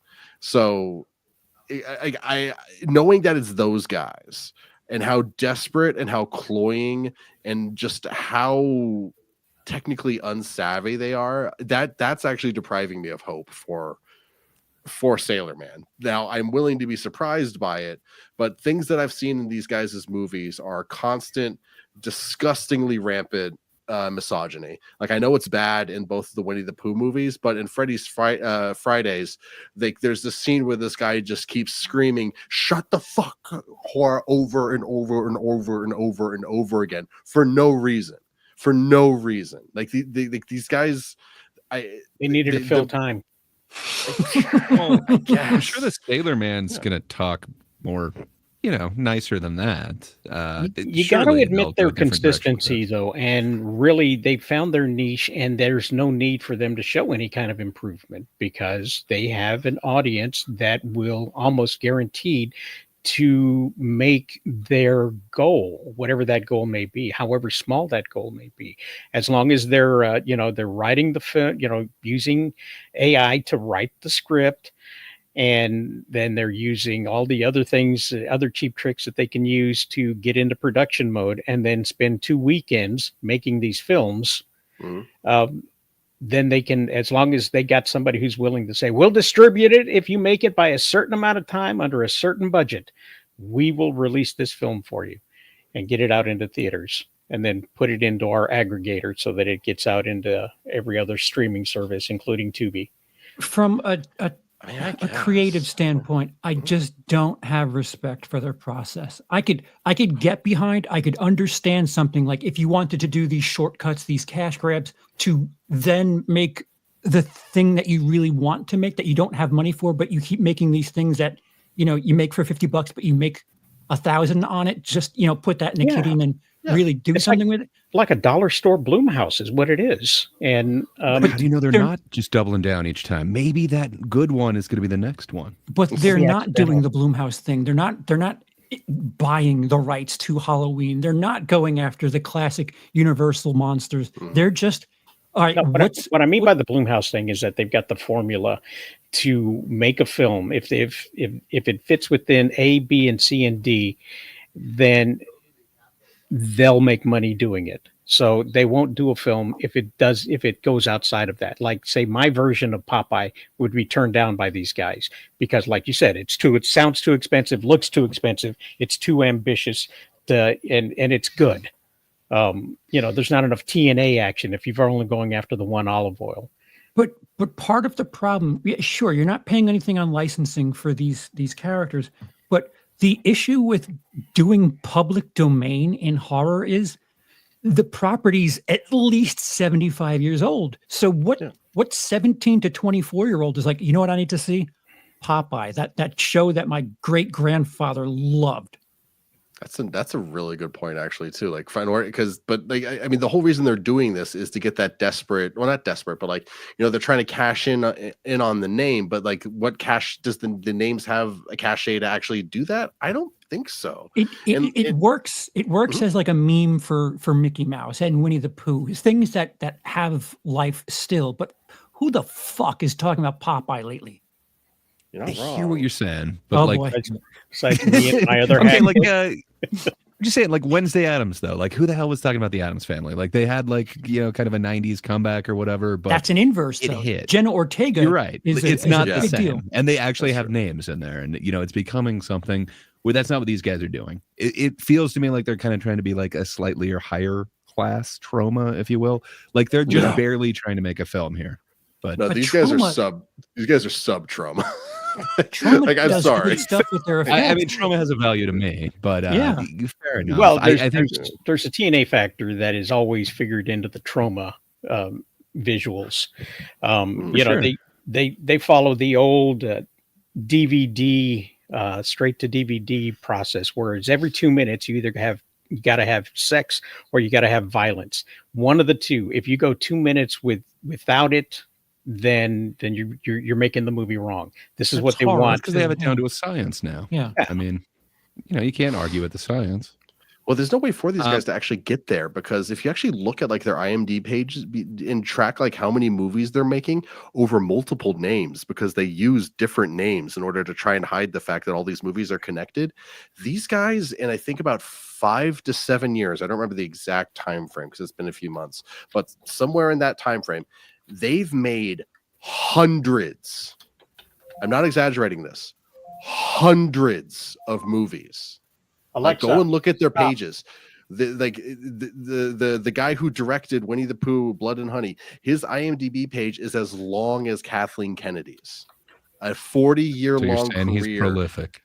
So no, I'm just saying they just churn things out and don't care, and like they're pretending like they're getting better. But like again, if you just go back to last year, getting away from Freddy's Fridays, they made a killer Christmas tree movie that straight up stole lines from The Dark Knight Rises. And I'm not saying they're like slightly similar. I mean whole cloth lines, like iconic Bane lines from that movie that people quote to this day. It's Well, that's what embarrassing. happens when you homages. don't error check your AI script. If you don't run the plagiarism check on your AI script, they're definitely gonna be stealing lines from different films. But That's again, on a creative, from a creative front, you're not accelerating. You're not, showing off your capabilities. You're not challenging yourself, nor are you challenging the audience. Well, you can't there when are, you're making 200 movies a year.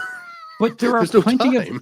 There are if you really wanted to show the world what you had and the great ideas you have, other than great cartoon character but horror, you could do things like public domain, Jekyll and Hyde. That's a public domain. Yeah. Do it and have it be an allegory for non-binary trans issues. Oh, by the way, Why would is you that like to funny? know- Why that is it funny? sounds Because it would have to be a woman turning into a man, because the Sure. man is evil. The man Sure. is bad. Yeah. Okay. It would have to be a mixed or black woman who turns into a white guy, so that it makes it more topical.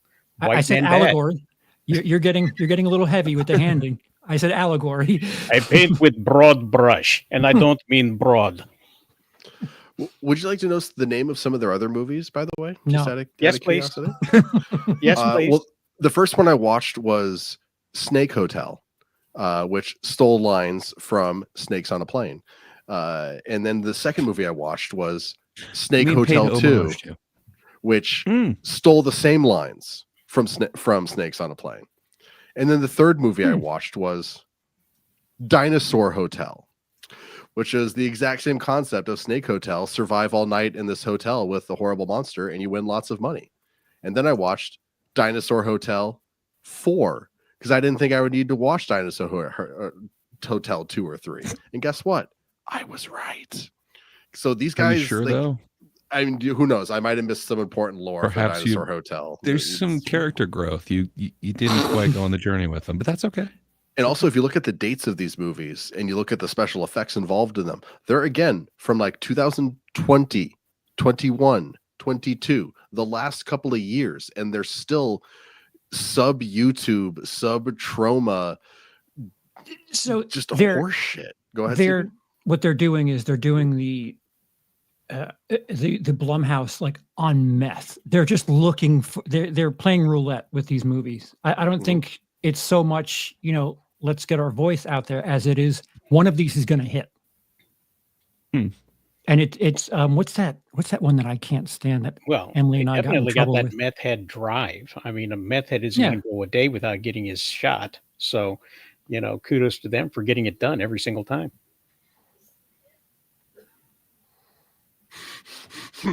Yeah. You're absolutely right, that darn kidda. You can't even begin to imagine how many hours of Dinosaur Hotel I watched.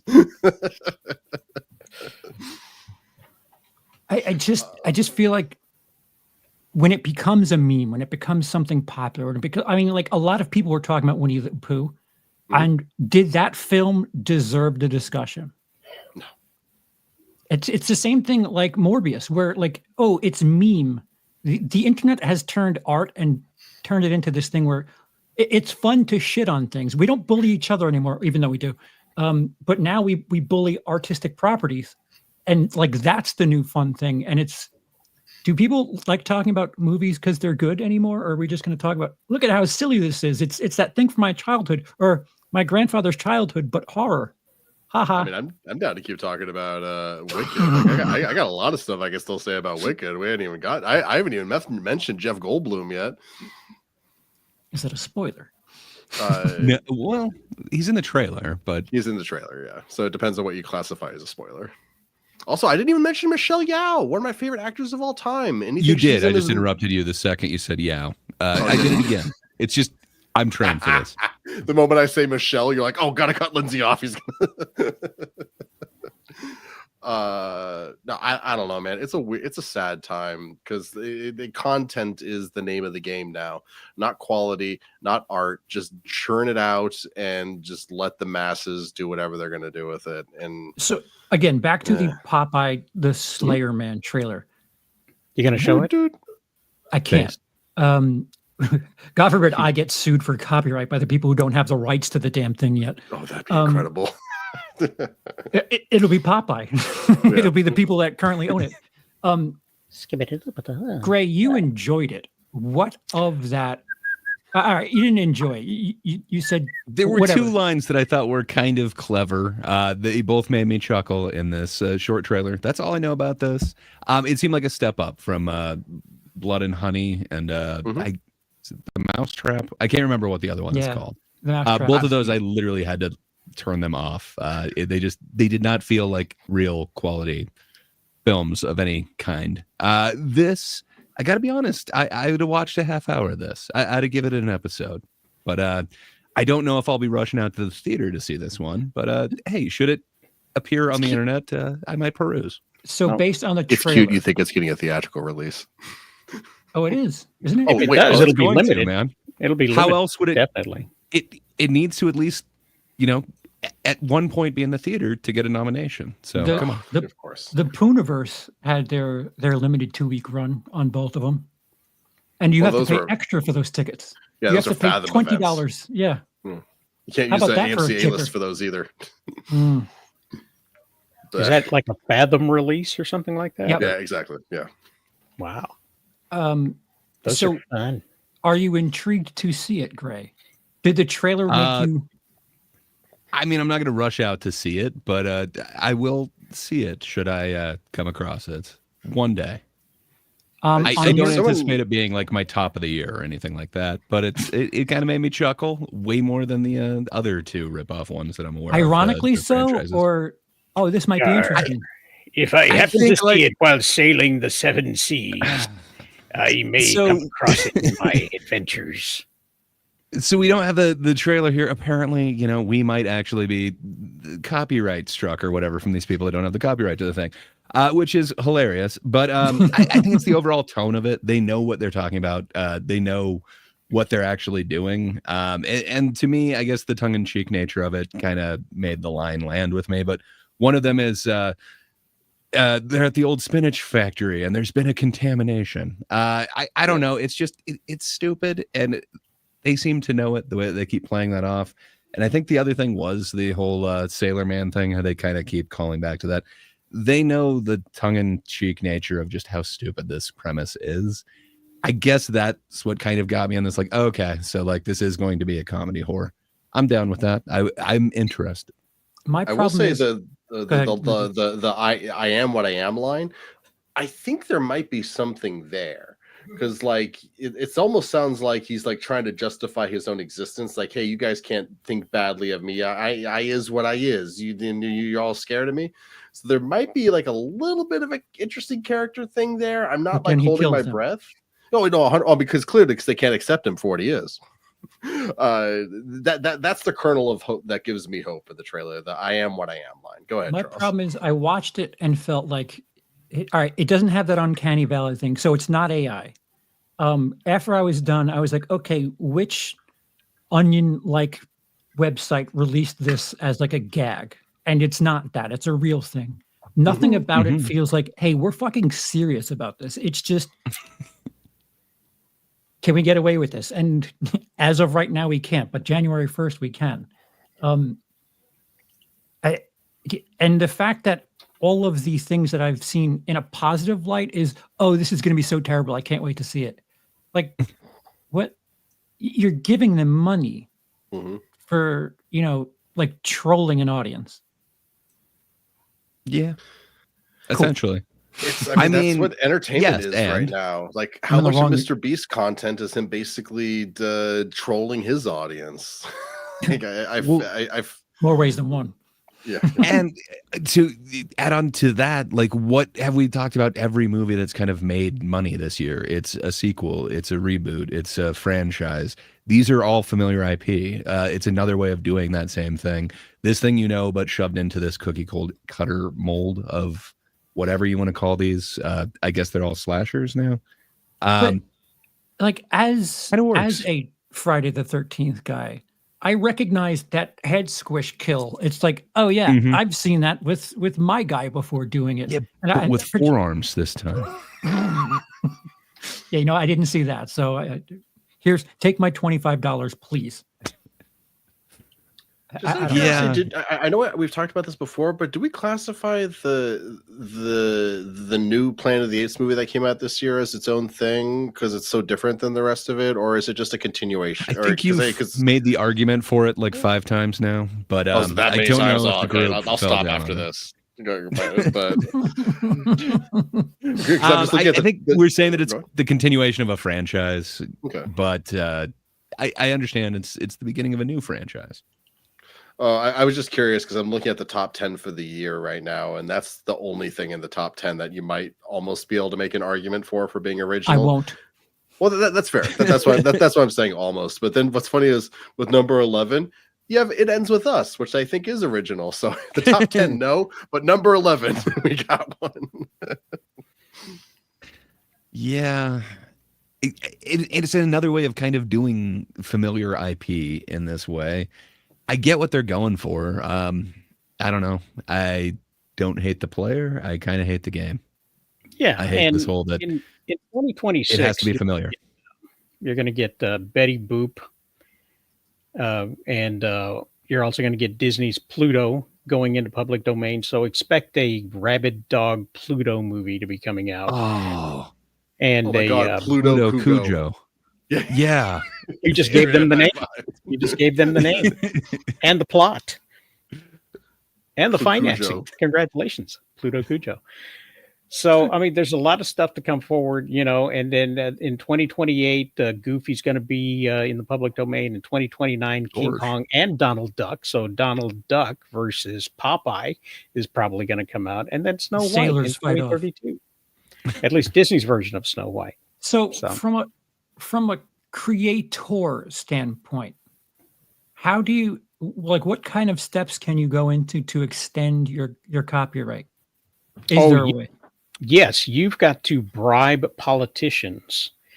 Because that's impossible. Politicians will allow them to pass bills that will extend the rights of copyright holders, which is what they did a while back. They've done it at least 4 times in my lifetime, extending it and extending it and extending it. So right when we get close to, 2034, you're going to start seeing some legislation putting forward possibly to grant copyright holders an unlimited or eternal copyright, because that's when Superman, followed by Batman, followed by Captain America in the subsequent years are going to be coming into the public domain.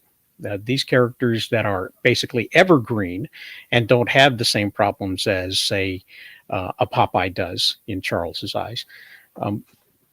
They actually are building on those right now. They're building their WB house right now. So expect them to go into several $1 billion in debt in the next 10 years as they buy the proper Congress people in order to extend their right to continue to make exclusively Superman movies. I feel like if it's made a certain amount of money, there should be some sort of inherent protection. Maybe the opposite. I feel very strongly about something like Superman, where it's. I don't know. There may be a thing where, like when it comes to trademarks, and don't quote me on this because I'm not a trademark expert, but I believe that if you do not use or enforce it and you let it lapse, then you have no recompense to stopping somebody else from using it, the trademark. Mm-hmm. No, that's 100% accurate. There's a use it or lose it clause, because if the more people that you let get away with using it, the harder it is to defend in court that, oh no, this person specifically violated my copyright, when the defense can say but you let all these people get away with it. It's a slippery slope. Yeah. And Disney wound up bringing back Oswald Rabbit because they had the copyright to that, and it wound up going into the public domain. So they started releasing Oswald Rabbit as part of its Disney experience. Who? Yes, exactly. That they fought for? Yes, they fought for that. Disney will fight for a lot. They will fight for a lot of stuff. Well, if they give an inch, they've given a mile. They will fight hard. Fight hard, sir. They will fight hard. So apparently the Cheshire Cat is public domain.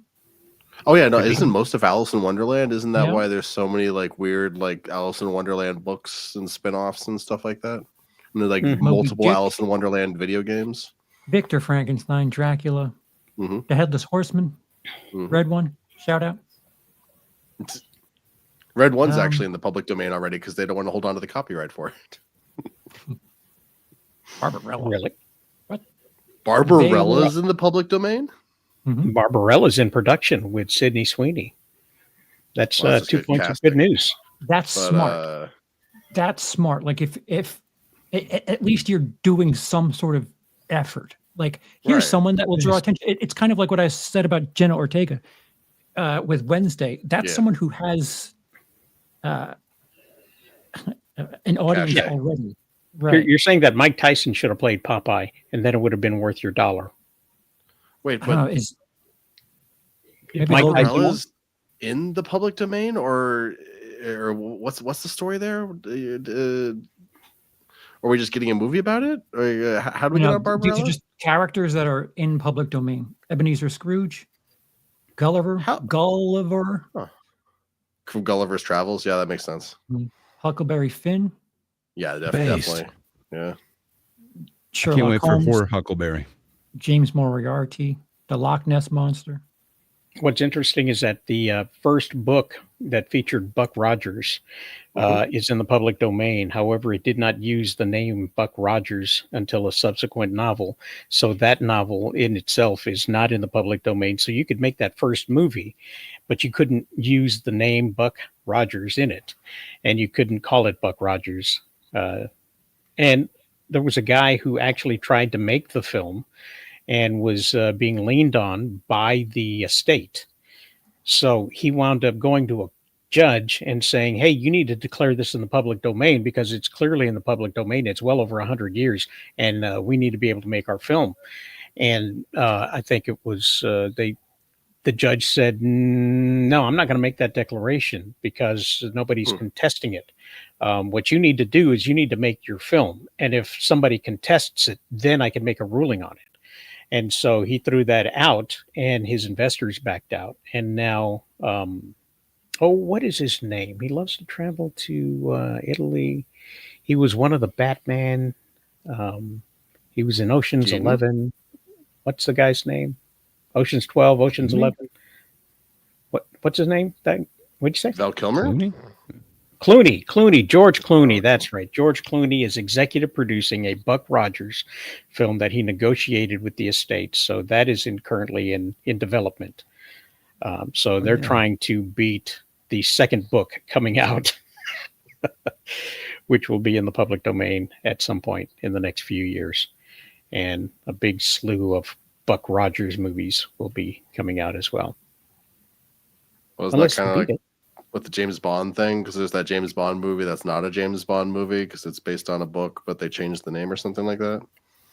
The original Casino Royale or something like that. Do you guys know what I'm talking about? Or am I? There were several versions of Casino Royale, I think. Yeah. Is that what it was?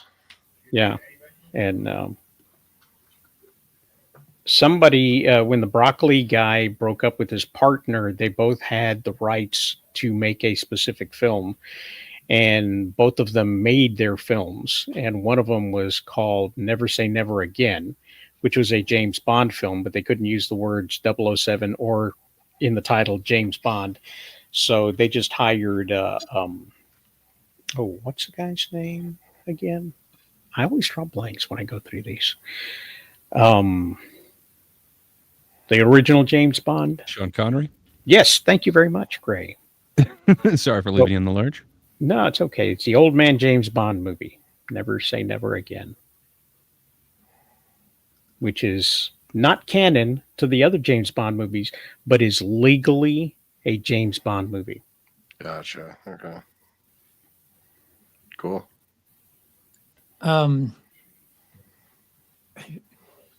So where are we at? I don't know. Poor Huckleberry Hound. I'm looking forward to, or Huck. Popeye the Slayer Man. yeah, Popeye the Slayer Man. I don't. If this does remotely well, and which I don't know what that number is anymore, because If you listen to social media, things Fire 3 are massive successes, and they are, relatively speaking, but they don't even crack $100 million. For Popeye the Slayer Man, what, 5 million is a massive success? Depends on what the budget was. Compared to the other ones, yeah. I mean, regardless of what the budget was, that's more than the previous ones from that any of those reboot ones. What, the Winnies? The Winnie the Poohs is? I think so. Like, they did not make much, but they were able to double the budget. Yeah, didn't they make $500K on the first one on a $5,000 budget? I think it's something like that.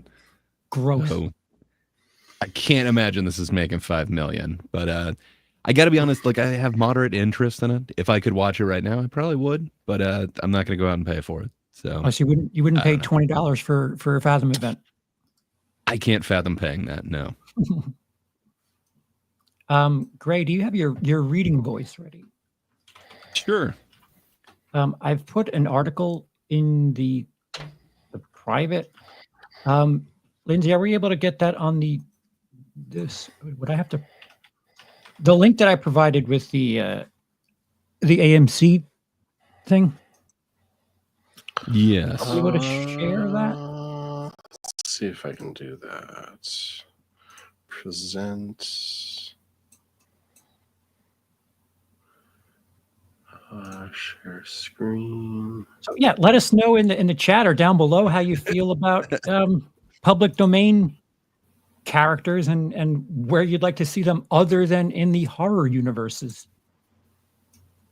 I mean, based. Yeah. What public domain characters would you like to see me animate? Ooh. Yeah, and turn a profit because it's free. Roger Rabbit. But yeah, are you seeing this? This Charles, is this coming through? I need Gray to see it. We're all good. So yeah, Oh, AMC is poised to ride the box office rebound as long as its debt doesn't get in the way.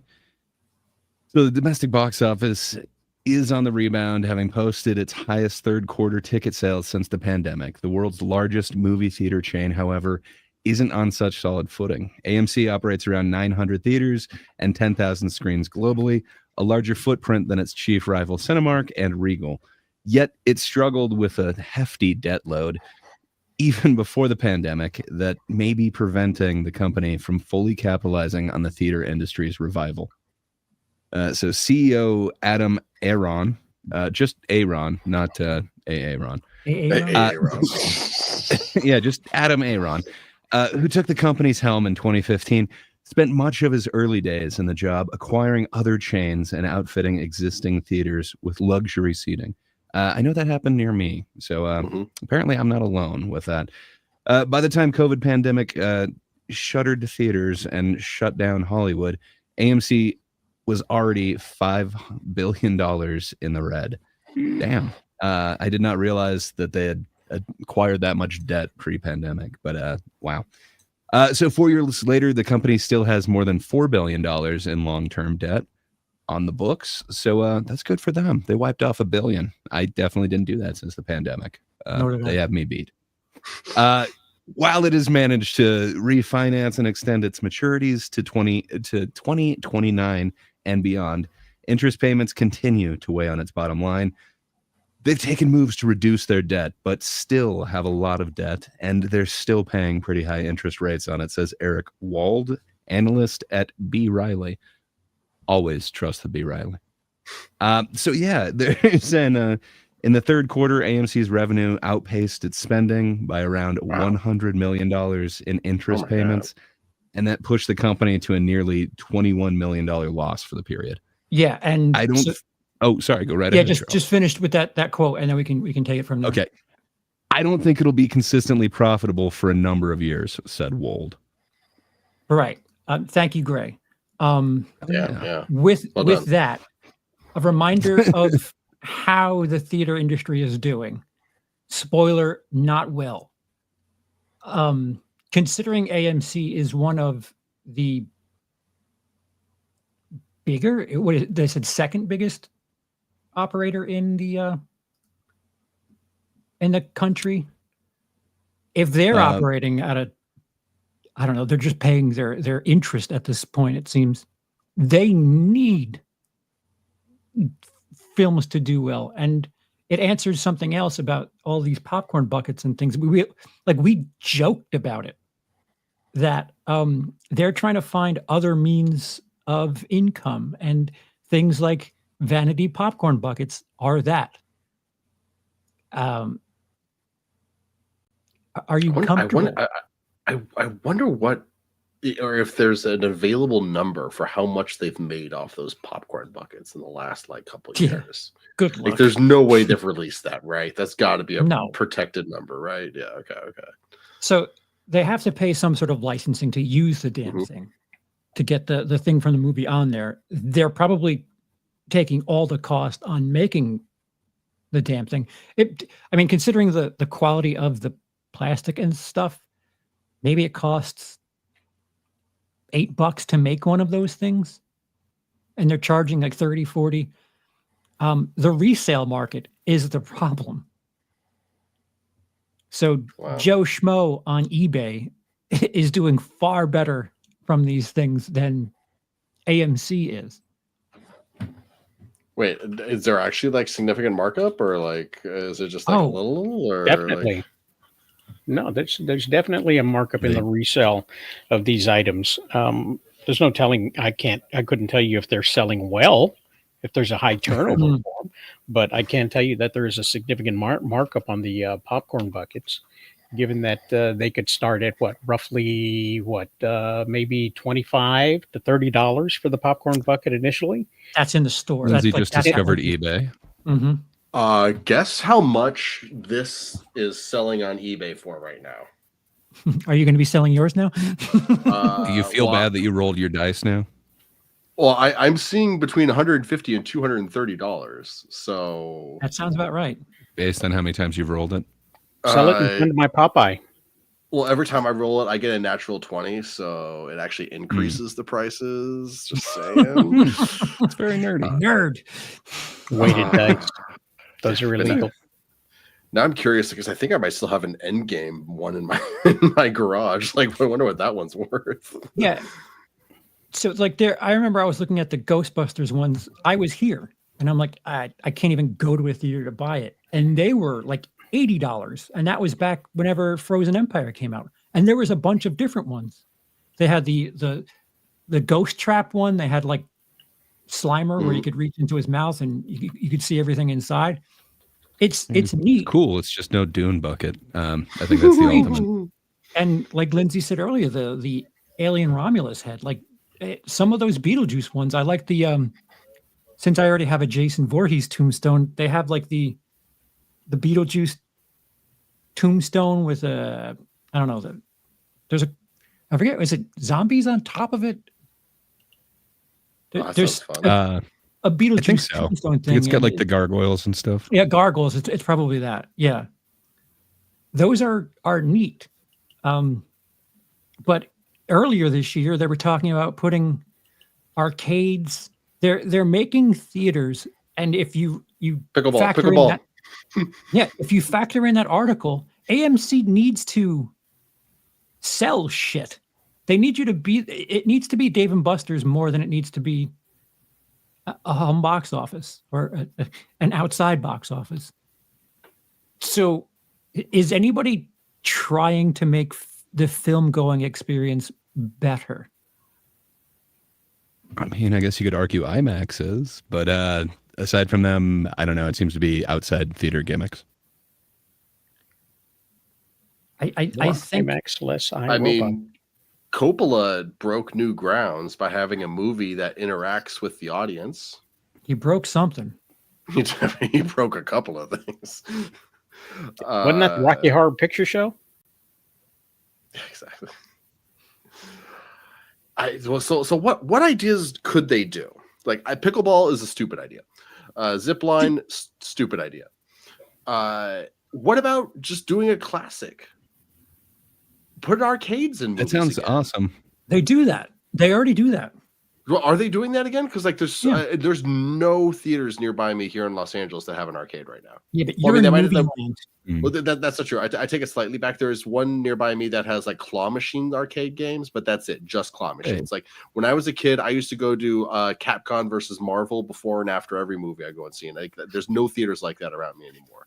No, Should they bring but that back? you are also within driving distance of a movie theater that will actually show a film on 35 millimeter film. Mm.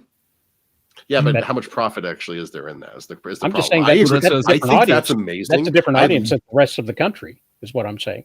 You know, you're gonna have that on each of the coasts, but you're not gonna have that in flyover country. But you are gonna have a Dave and Buster's in a flyover country. So No, but true. But like a few years ago, I caught a few years ago. God, it's over a decade at this point. An early showing of Interstellar that was shown in 35 millimeter, and I was super excited for that. There was 5 people in the theater with me for a Christopher Nolan movie. I mean, this is like a decade ago, but you know, do like that? Is there actually a market in 35 millimeter, or is it just a gimmick for nerds like us? In Yes and yes. in dense cities. I was going to say, it has to be dense cities, and then it is the nerds that you're shooting for that. It has to be kind of film nerds, but it has to be a big enough audience that it would support that. Not every city could. Some of them still use Polaroid, so be scared of them. Kyle Gallner and they're holding up one Polaroid picture and then another, just like really, really, really quickly in order to create the image of the film. Sorry. Kyle Gallner and Emily Skaggs have been walking around doing Q&As with Dinner in America, and I missed out on a showing in New York City. And this week there's one in over on this side of the pond. They've been selling out a movie that was released in 2020 that just didn't get much play because of the virus. It deserved so much more. I've been so inspired by this like marketing campaign that they're able to somehow naturally like do, where this film that, like you mentioned, it came out in 2020 to not much fanfare, but it's gotten this kind of fan, I don't know if you want to call it like uprising or whatever. Grassroots movement, something. They're just really demanding it, and it kind of demanded this tour of this film, and now the actual actors are doing this really fun Q&A, and the director is getting really involved in it too. He was also very pivotal to like the music that is in this very quirky and beautiful film. But man, that is awesome, and that shows me that something can get like this cult following again. That isn't just a thing of like VHS or cable. And you can watch it at home, you can have it, whatever. But people are willing it into their local theaters, and it's a comedy, which there are not very many of those. I think part of the, as much as big studios will not hear any of this, I think maybe you have to stop being a bit of a business about things, and not have 6 producers, not have marketing teams. I think if you turn it over to the communities, they'll decide what works and what doesn't. I don't think the film going experience is that of multiple billion-dollar properties anymore. They need to cut the fat. Yeah.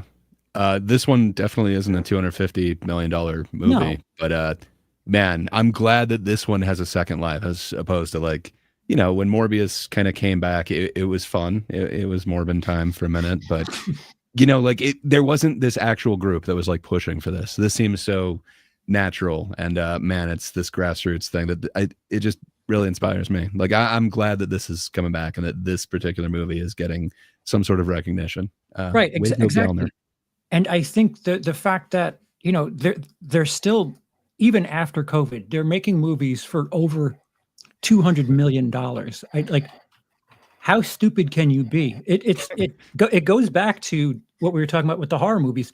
Relatively speaking, Terrifier 3, massive success. Substance, massive success. And Substance is essentially a middle finger to Hollywood outright, because that movie is well, it's great. It's the antithesis to Barbie. I think of it as a Cronenberg Barbie. It's great. It's amazing. Yeah, it's kind of that same color palette. I think things can succeed, but against a proper budget, and trying to will something into existence with a $100 million budget just isn't the way to do it. They need to go back to square one and, go back to being creative and winning people over, because there's so many different choices right now for people to be entertained. And just saying, hey, new movie, go check it out, I don't think that works anymore. No, it doesn't.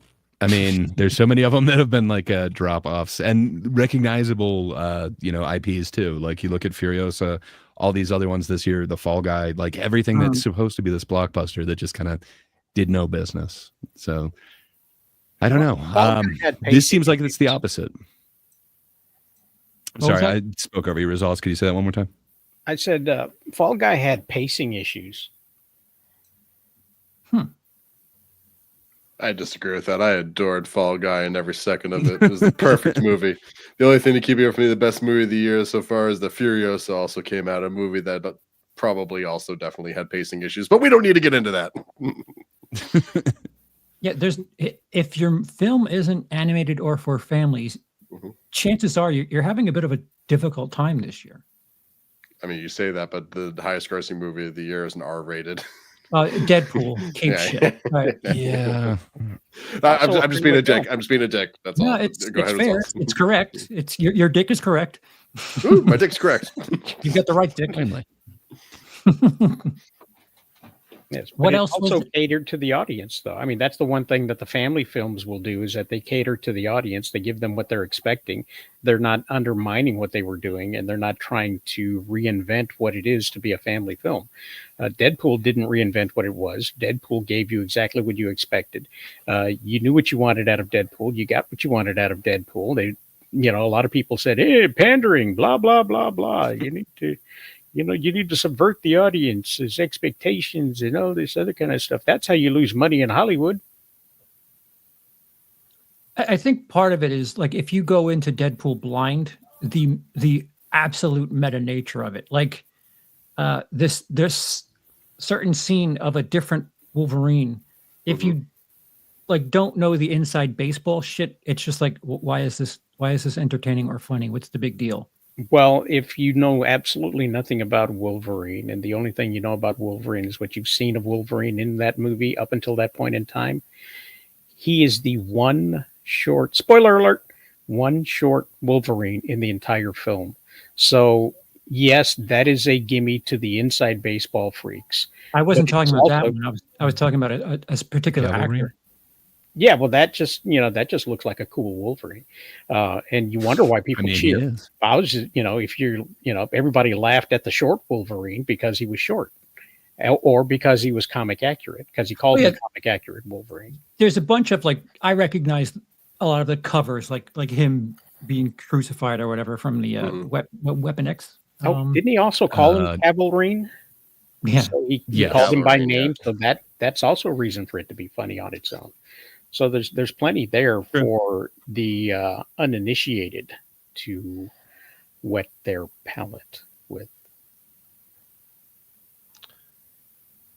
There is also something to be said that, like, you reach a point where you kind of need to challenge people or give them something different. Like, look at the last few years with, like, things like you got Ant-Man, Quantumania. You got the Shazam 2 and other superhero movies that you'd think would perform better, but then they basically end up becoming franchise killers because they perform so poorly, because they just played it safe and didn't really do anything when audiences kind of wanted something else at that point. I mean, I'm not sure what the breaking point is, like when they stop wanting that and they want something else. The death of Shazam has more to do with Dwayne Johnson, who's about to kill Big Trouble in Little China, than it does, pandering to the audience, I think. Because, I mean, those are just the two examples that I used. That same year, though, we also saw Blue Beetle. About how Dwayne is killing Hollywood. I do agree, but I mean, those are just the two examples I used. You can also throw on Blue Beetle. You can also throw on Aquaman 2. You can also throw on the Marvels. Like, there was a lot of superhero movies over the last 2 years that 5 years ago would have been slam dunk hits that now aren't. But it's like, what shifted? What changed? Like, why is that the thing? I guess is the question. The internet complainers are gaining traction, and people are using their talking points as reasons they don't like a movie. And this is why I think if Wicked is as heavy-handed as I'm interpreting it from you, I think there might be a dive from it, because it seems like if people remind anybody of things that are happening in society, for better or worse, I'm not saying that it's right to happen, because I really feel like if you just go into a movie and turn your brain off, you should be fine. I think they're not, either they're purposely trolling audiences or not really heeding what everything is telling them. Well, I hear what you're saying, and I would, I would totally, yeah. So I gotta, you made a point, so let me, try and knock it over. Yeah. So I don't know. I'm not sure because I haven't seen the film, but the Broadway musical and the book are definitely not as heavy-handed as it could be. Its approach to it is a lot more kind of like Lindsay was kind of talking about. So I'm assuming that it isn't going to be as modern day. Think of the, but I hope they hit that same tone that they're able to hit in the musical. Well, right. I think there's. Oh, go ahead. No. My point being that even if it isn't correct, if I'm a big Scottish YouTuber and I say this is woke, the way that you can, the audience says, "Oh, I'm not watching it because it's woke," and it's like, wait, how about you watch it and then decide that? Oh, you I know there's a couple crinker. people who I thought we're going to automatically be against this, who are coming out and saying like, yeah, right. it's amazing. So I don't know. I'm still hearing kind of from that crowd a Oscar buzz. At least some of the performances are kind of amazing. So I'm very excited to see this film. I need to get on board though. Train. Right. I was using it as an example. I'm saying things like Ant-Man. The fact that the Marvels, that is a studyable disaster. Come on, Lucas, you're not a fan of Thitical Creeker? Come on.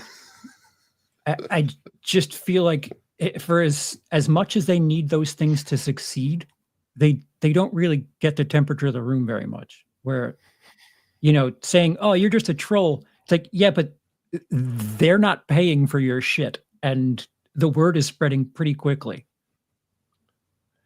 So I'm going to throw out two things that I think are going to allow the heavy-handedness of Wicked to work. I used it as a reference. I didn't mean to spotlight Wicked, for the record. Well, I'm sorry. I'm sorry for focusing on that.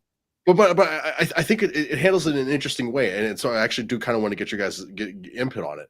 The first thing is, people hate watching animals suffer. Like, there's the rule: never kill the dog. Yeah, lots of good movies break that rule. I love Signs; they break that rule twice. But in general, you don't hurt the cute animals. So I think the fact that the racism in this movie is being directed towards animals is going to get people to allow it to happen more without necessarily getting all woke warning and about it, I guess you could say. Because look at Zootopia. That movie is so freaking heavy-handed with its thing. It's basically hitting you in the face with a mallet. And people call me crazy for not liking that movie. What were you saying?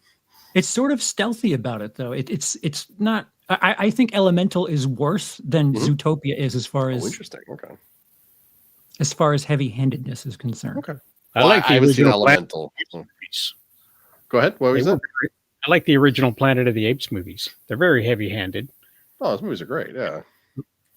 It's a little different than what they're heavy-handed about. Are you making a monkey joke? No, I'm not making a monkey joke, but there's definitely references there to the slavery of it's a bit more subtle than that, though. I would say it's the opposite. Conquest of the Planet of the Apes was very, very heavy-handed. Well, I will say, of the original run of the Apes movies, I don't know the sequels. I just know the one original and then all the remakes. So this was the one where they were training the apes, and they were all the dogs that died. They killed the dog. The guy who said the most recent Planet of the Apes is an individual thing also just said, I don't know any of the original source material. So no. What I'm saying is, I know the original movie. I don't know. There's 6 sequels to that original movie. Okay, but okay. So let's segue away from this to the second thing that I think is going to make Wicked work here, or at least kind of let it kind of get around some of this stuff here. So the sequence that really made me go oh, I love what they're doing with this metaphor is, and I guess put up the spoiler. It's not really a spoiler, but it's put it up just to be safe.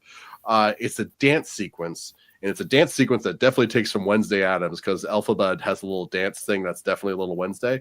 But the band that's playing is an all animal band. And it's playing at this dance for this school that is currently going through a transition where they're kicking out all the teachers who are animals.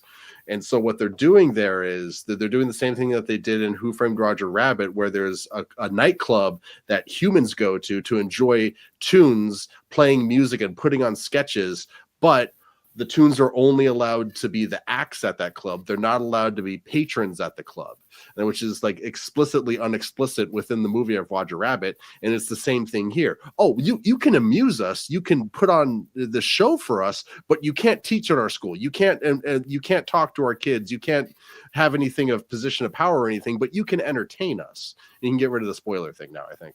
So I don't really think anyone freaks out at Who Framed Roger Rabbit for being racist for that sequence, because I don't think a lot of people pull up on the fact that that's pulling from the 1940s, when there would be clubs that would let black people in to like do the music but not actually be there to drink. And it's I don't know. I think that the fact that Who Framed Roger Rabbit got away with it will allow Wicked to get away with it too. Maybe I'm overthinking it though. Doing it is one thing, but like, you know, like they don't draw attention to it. No character comments on it. There's no line of dialogue even referencing that the band is entirely all animals. It's super subtle. At least. Are there animals only water fountains? No, I would not be calling this movie subtle if that was the case. Are there only bathrooms? Same thing. I would not be calling this movie subtle if that was a thing. Like the only reason, literally the only reason why I think it works and I found it effective was because it's just a thing that's happening on screen and no one comments on it. Like I think there's a lot of power in just letting something like that be on screen, and the people that get it, and those that don't. You know, that's how it is.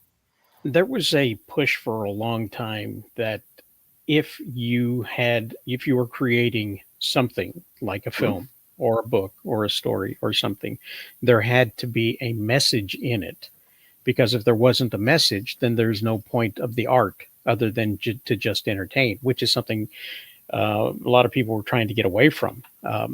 I would write a script for a guy and he would tell me, okay, how am I going to sell this? What's the idea behind it? What's the story you're trying to tell? Other than, bad guys stealing stuff. That's my story. It's a crime drama. He said, no, but what is the story? What is the allegory that you're trying to put together here? What is your message that you are passionate about?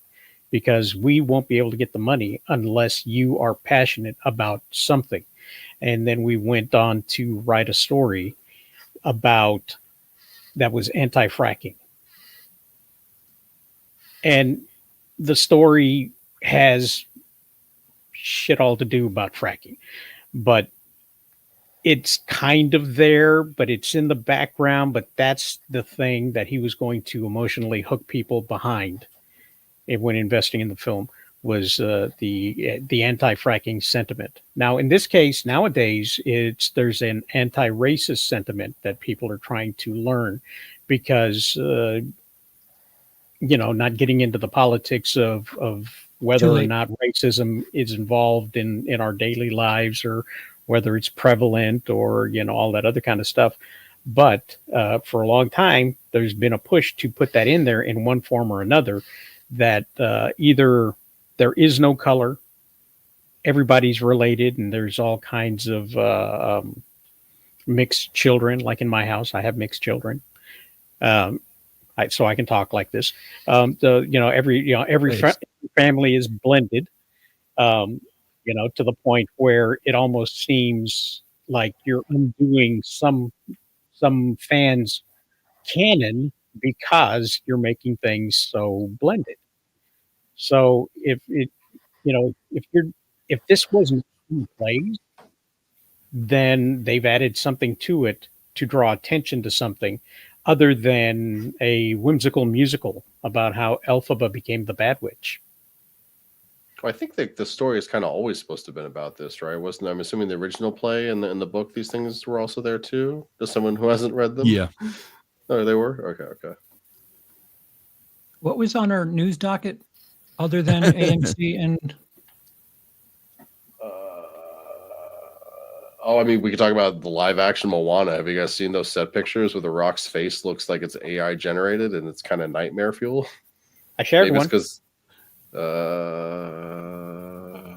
in the Discord. I haven't seen it. Is that genuinely a set photo? It's genuinely a picture I uploaded. Hold on. Is it from?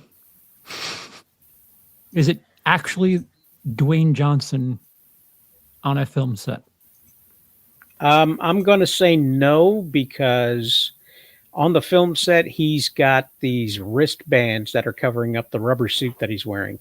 This one that has a comparison of the two looks to be like a image generated as an example. I mean, whether it's real or not, I just think it's hilarious. And the fact that they're using that to push the movie is like, that's kind of awkward, guys. Like, look at that face. Is that the face you want in your kid's movie? There are set pictures where they're like, look how fat Dwayne Johnson looks. I mean, compared to Maui, though. And it's because he's wearing a suit. Here's a good one. Let me share that in the private chat real quick. If they deem it appropriate, ladies and gentlemen out there in the crowd, it will come to you. Yeah, there's a picture. He's wearing sunglasses, so you know that he's on set. That's how you know.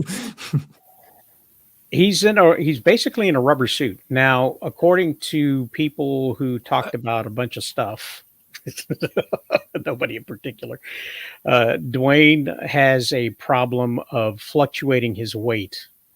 And that's because he's always trying to stay in shape. So his weight fluctuates up and down depending on how much water he's expelled. And so he doesn't have a consistent look all the way around, which was a lot of trouble on Black Adam. Do you have it, Lindsay? I'm trying to. It's being annoying. Hold on. It's from the private chat. It's not from the Discord. That was amazing. Yes. That is it. Okay. That's Heems. There's one. That's his back. There it is. Yeah, too. They got him in a rubber suit, and that just makes sense financially because it'll stop the reshoots and the constant CGI fixing of his fluctuating weight and muscle mass. So I mean, it makes sense. All the superhero ones are doing that with super suits, essentially. Just you don't give it a flesh tone. Plus, it makes him look a little more Maui-ish because Maui is thicker than he is in the waistline. So notice how he's nowhere near as fat though as Maui is in the cartoon. No. Oh yeah, you don't want to do that. You're paying for the rock here. I mean, if he really cares about the character, I feel like you have entered another dimension. There we go. Sorry, I meant to keep that. Sorry, I get carried away. No, you're good. Here we go. Oh. I think the physical appearance of Maui is just exaggerated in general. As big as The Rock can get, I think they wanted him to look exaggerated and cartoonish. Yeah, that makes sense. I still would have liked a little bit of a beer belly on him. You know, come on, show us Rock letting himself go a little bit. But now you're doing what we were complaining about. That's true. So the person in real life is different than the source material. Mm-hmm. I don't think he's going to be fun-loving and lovable enough either. I don't think he can physically act the way he does when he does the voice acting. The character of Maui is very, very magnetic. And in the wrestling ring, he's magnetic, but in a heelish kind of way. So when you get him as The Rock on set, trying to be cute and loving and adorable, it may or may not work. I don't think that it's going to work. My question is like, how is he going to be as a singer on set? Because we've had say it again. You could fake that. Yeah, but no. I don't mean like the live thing. Not like the live singing, but like we've had a few musicals recently. The most recent was Joker 2, where people are just standing there singing. Like, Is The Rock going to just stand there and sing? That sounds incredibly awkward. I can almost guarantee, since it's supposed to be the Disney musical type, they're not going to do that live off the floor thing. Like Joker, they literally tried to do something a little bit different there, and it made people talk about it compared to, I don't know, like the Mean Girls musical from earlier in the year. But no, I don't think it revolutionized and will change every musical to sounding like that. You just watched one since then. I think it's going to be a lot more like Wicked, what you just saw, rather than Folie à Deux. But man, perhaps if Rock starts singing like Cynthia and Veriro, or however you pronounce her last name, I will tip my hat to that man and never say anything bad about him again. I'm just assuming use like the recorded ones, and then you just get a lip sync to it, and look awesome. You're welcome. Oh my God, is The Rock going to go on SNL and pull a Jessica Simpson and try to sing one of the Moana songs, and it's going to be horribly lip synced? He's going to get caught. Ashley Simpson. I was going to say that's Ashley. Just dance when nothing's playing. Yeah. If you're going to go, you should do it right. It's like the hoedown dance too. It's not just a regular dance. I don't think anybody's singing in person anymore on stage. They're getting paid to. I think it's all karaoke. Well, it depends on the movie. Like again, a decade ago, I need to stop talking about decade-old movies. All you did it. Yeah, Folie à Deux did it, and the Les Mis from a decade or so ago, they did it, and that's why that movie's unwatchable. It's some movies try it with mixed results. What else we have on news? I think that might be just about it. Kind of a slow week here. So does that mean it's that the time to look forward? I think.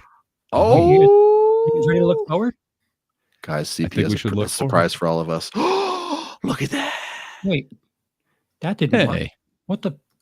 Over or under? Over or under? So that's what I was waiting for. The voters were right, as of right now, at least. 42.5% of you who voted on the poll on my X. I guess I'm going to have to start doing this on Blue Sky now too. Blue Sky. 42.5% voted Wicked over Gladiator under, which is what happened. What awesome, well-informed people you are. That being said, 40% went with both over. So right. One vote more than both over, which is where I was. 10% said Gladiator over and Wicked under, which is who are you people? And both under is at 7.5%. And that, of course, is going on Wicked making 110 and Gladiator 2 making 70. As of right now, Wicked is 114, 114, and Gladiator's at 55. So as of right now, Wicked over, Gladiator under. I don't think Gladiator is going to make $16 million in the well, these are estimates. We have no idea. They could flip-flop. A Gladiator could be at 114 and Wicked could be at 55. Anything is theoretically possible. But Pennsylvania's probably still going counting to happen. tickets. I could see there maybe Wicked dropping to 110, but certainly not Gladiator finding a way to 70. Which means Gray last week was right, and everyone else was wrong. We all had different choices. But I mean, I was the only one who had seen Gladiator last week, and I think it's going to be a letdown, and I don't think there's going to be word of mouth that like you have to see this. Where I'm hearing that word of mouth for Wicked, so that was my reasoning, and I'm glad 42% of the audience, 42 and a half, had that same reasoning. 42.5. I'm sorry. Yeah, if I was rounding up, which I'd like to do. Wicked does seem to have a very rabid and loyal fan base that will most likely go back and see it multiple times. It's a fan base that is bigger than I expected, but they are extremally loyal and devoted. So isn't it one of the more popular music coolies? I did not know that was from Wicked, by the way. Really? Sorry, I did not know you're going to be popular was from Wicked. I've been hearing that for like years, of the little jokes and videos and things like that. And then they suddenly start singing it in Wicked, and I'm just like, oh, that makes sense. You saw one it of in the musicals context. that it became like socially acceptable to just be like, yes, I love this musical.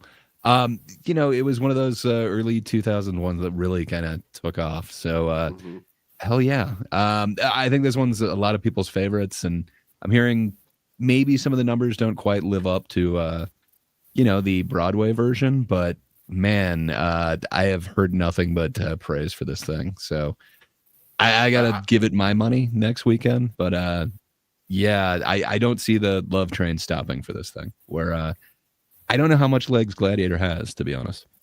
Well, it's already made 220 or 225, I think, worldwide. But that's that also worldwide. means that the international box office is probably not going to get a whole lot bigger than it is right now. I think it's at like 160, 170. So that's respectable. That's some good numbers right there. But it's probably not going to creep up much higher. So I don't know. I feel like the Gladiator will probably top out like 450. Does that sound right to you guys, or am I off? Worldwide? Yeah. I don't know. I think, oddly enough, I think there's more. If Gladiator's a decent movie, I think it has more room internationally than it does in America. Okay, maybe. Because it did so well last week. And That's right. It did over very here well. on this side of the planet, they were talking about how massive a hit it was last week. Also, So, Charles, really- you mean the other side of the disc? The world is flat. It's not a sphere. Yes. Okay, Under the dome. yeah. But like I don't when it comes to musicals and stuff, I just don't have a proper grasp of. Yeah. I mean, I would have thought that Cats would have done well. Just because Cats are popular. I don't know. It did play for the longest time, but I don't know. They waited right till the end of that popularity to try and cash in on that. Also, they released this it one doesn't seem to be that. unfinished. Go ahead. Sorry. Yeah, there's that too. But this one hasn't stopped being popular. It's not like it's on the decline or anything like that. So they're still cresting the wave quite well with this one. So this upcoming weekend, which is a holiday weekend, Thanksgiving 4-day weekend, it's going to be nasty. Moana 2 is coming this weekend, and our over/under number is $140 million. For Moana 2? Mm-hmm. Oh no, I'm saying no. You're saying under? Yeah, under for sure. Not 140. Has there been multiple 140 openings this weekend? Or I am this year, looking I that mean? up. I'm looking that up right now. Beetlejuice did 111, I think. Yeah, I'm Deadpool did thinking. 2 and I remember. change. Fair enough. Okay. You have to remember. Yeah, I it's- don't see this being Deadpool like popularity. You have to remember it's chilly now. It's a 4-day weekend. So Friday is actually like another Saturday. You have 2 Saturdays and then a Sunday. But you make your choices, sir. You have more right ones I'm than I do. choosing this year. no. So I do have a 2-week streak, but everything else has been wrong. You're gonna burn it down. So, as I am used to, yes, let's burn this all down. Let's double down Under. and get nothing. I'm going under on this. I don't see 140. I think Rosales is saying something similar. He's seeing like 90s to 110s, but he is not seeing 140. Yet either, another so. Lindsay. Where can I have an option that is vague? 90 to 110 isn't. I'm assuming that's he's not- also taken under. He's No, not seeing I'm 140. doing the old game show trope where you have to explain your answer before you One- give your final answer. $1. Let me give you the American history of the rattlesnake rattle for babies before I tell you whether it's a definitive under. Well, Lindsay Adam hasn't says- weighed in yet. I got a feeling that Charles has a different answer. So, Lindsay, you think it's under? You think it's going over? You joining the under team? Wow. I'm going to say over. Ooh. Yeah. Good for you. Good. I'm going to for be that you. rebel. Over. You're not I going to also be that can't- rebellious because I'm there with you. I'm an Oh, over. cool. I think Hey, 150 might be closer to it. Well, You think it's I'm going to going go 150? 51 just to be spiteful. Oh, now you mean 150 and $1, right? Exactly. So, Yes, exactly. Yeah. okay. 150.99 final bid. And it's the only reason I say that is due to this rather predictably unpredictable year where anything that's been animated or family related has done well. And this is like the traditional first or last weekend out for people. It's Thanksgiving weekend. You have a 4-day weekend where, you kind of trying to get away from your family that has whatever political views they have, and you go to the movies and watch this silly animated thing that. Or because you're not visiting family because of whatever political Sure. vision they have. Sure. You've got time to kill, and you're going to Mhm. go to the movies. I think it will do exceedingly well for what it is. I just don't see it going over 140. So People have forgetting- already been out. They went out last week. They went out this weekend, and they spent a lot of money on Wicked and GLADIATOR movies. So they have to spend some money on something to eat this week. I don't know why you became a German villain, but I don't know. I don't know. But I was People- speaking uncomfortable truths to you. Klaus people has a with- point, though. people with 5 and 6-year-olds didn't go and see Gladiator, and I don't even know if they went to see Wicked. They will go They and see could. Moana too. Maybe next weekend is the time for the children. I don't know. I don't know if they're gonna release Moana sing-alongs, but I know they're talking about doing that with Wicked. It's only on its second week, and they're talking about making a certain special release of it as worked well. for Mamma Mia, so I think there's a way of extending extending the viewership of it by releasing a sing-along version of that. I remember. I gotta say, I think Wicked's gonna siphon off some of your family vote, if you will. Yes, It's only the second weekend. All right, so give me. I your- have some numbers. by Okay, the way. 6, 12, 48. Actually, 12 and That's a good number. 99.9. Is that okay? But no. Sure. For 2024 thus far, the highest grossing opening weekend numbers have been not in this is in release order, not in numeric order. Inside Out 2 with 155. And then we had Deadpool and Wolverine with 211. And then it's Beetlejuice with 111. And now Wicked with 114. So that's 211 to 155 to 114 and 111. So it's not You guys outside think the it's realm of up there with possibility. Inside Out 2? No, but I mean, like, it would have to be on that quality, and I don't know. I'm not sure that it has that much love behind it, but maybe I'm wrong. You're probably right, but I'm still going to be my Charles rebel and argue against you. It does Please seem do. unlikely that it's going to pull 140, but it's within the realm of possibilities. This is where Gray says, and- "I hear what you're saying." Exactly. What you said has been noted, but so do you remember what was out during Inside Out 2? Was it also like Twisters or something like that? Like it, if I remember right, there was something else. You don't have to do more work, but I think it was something like that. But I don't think there was another Despicable Me family 4, wasn't it? film. Wasn't Despicable Me 4 and Inside Out going head to head? Damn it! I thought that they had a couple I could be weeks in wrong. between, and I that's could what I be was wrong. gonna say.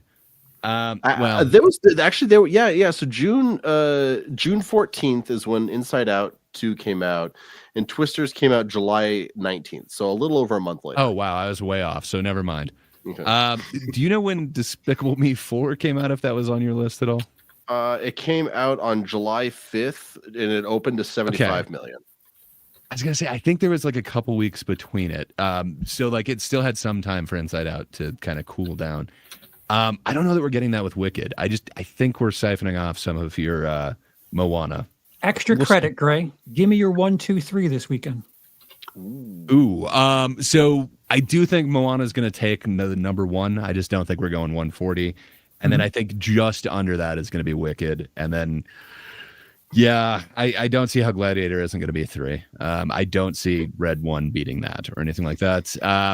So yeah, I guess I go Smile too. I mean, Heretic's at number 7. It could come back. Yeah, I'm thinking those are the 1, 2, 3s. So I was looking at the top grossing Thanksgiving movies, and Mhm. the highest grossing movie for Thanksgiving of all time so far was Frozen with 130 million. And I don't see Moana 2, the sequel, doing more than Frozen 1, the original, which is a good reason not to say that it'll beat 140. Mhm. Yeah, but inflation. No follow up. Just yeah. Do they but sell inflation. eggs at the theater? They didn't even have popcorn buckets. So That's true. So How wait, many IMAX showings did Frozen have back in the does, day? does anybody disagree with Moana at first, Wicked at second, Gladiator at third this weekend? I mean, my heart says that Heretic is going to take third, but I guess if we want to be real, yeah, Are it's you going willing to to put it in writing, though? Never mind your No. heart. Oh, Adam obviously not.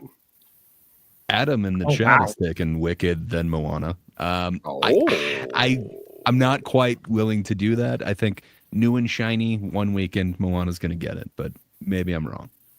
yeah, But like Wicked's Adam, I gonna love have where your some head's legs, at, man. bud. But my heart says otherwise. I love Yeah. it, but I can't agree. what with else it. is coming out besides Moana?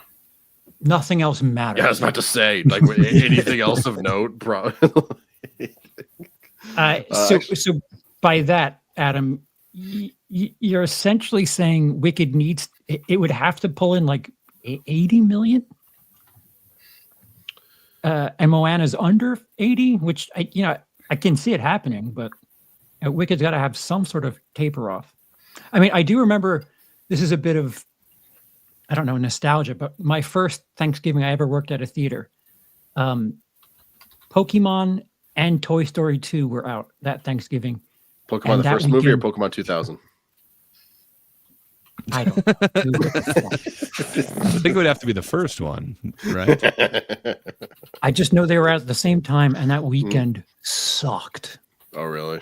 as far as the employee. I don't know what the money said, but holy shit, that was the worst thing ever. It was just kids' movies and families all day, all start to finish, loud, ugly, just a lot of cleaning to be done. Not I'm sorry. fun. That sounds horrible. Sorry that they had to be uggos. I have It would have been PTSD nice if from they that. were hot. So, Yeah.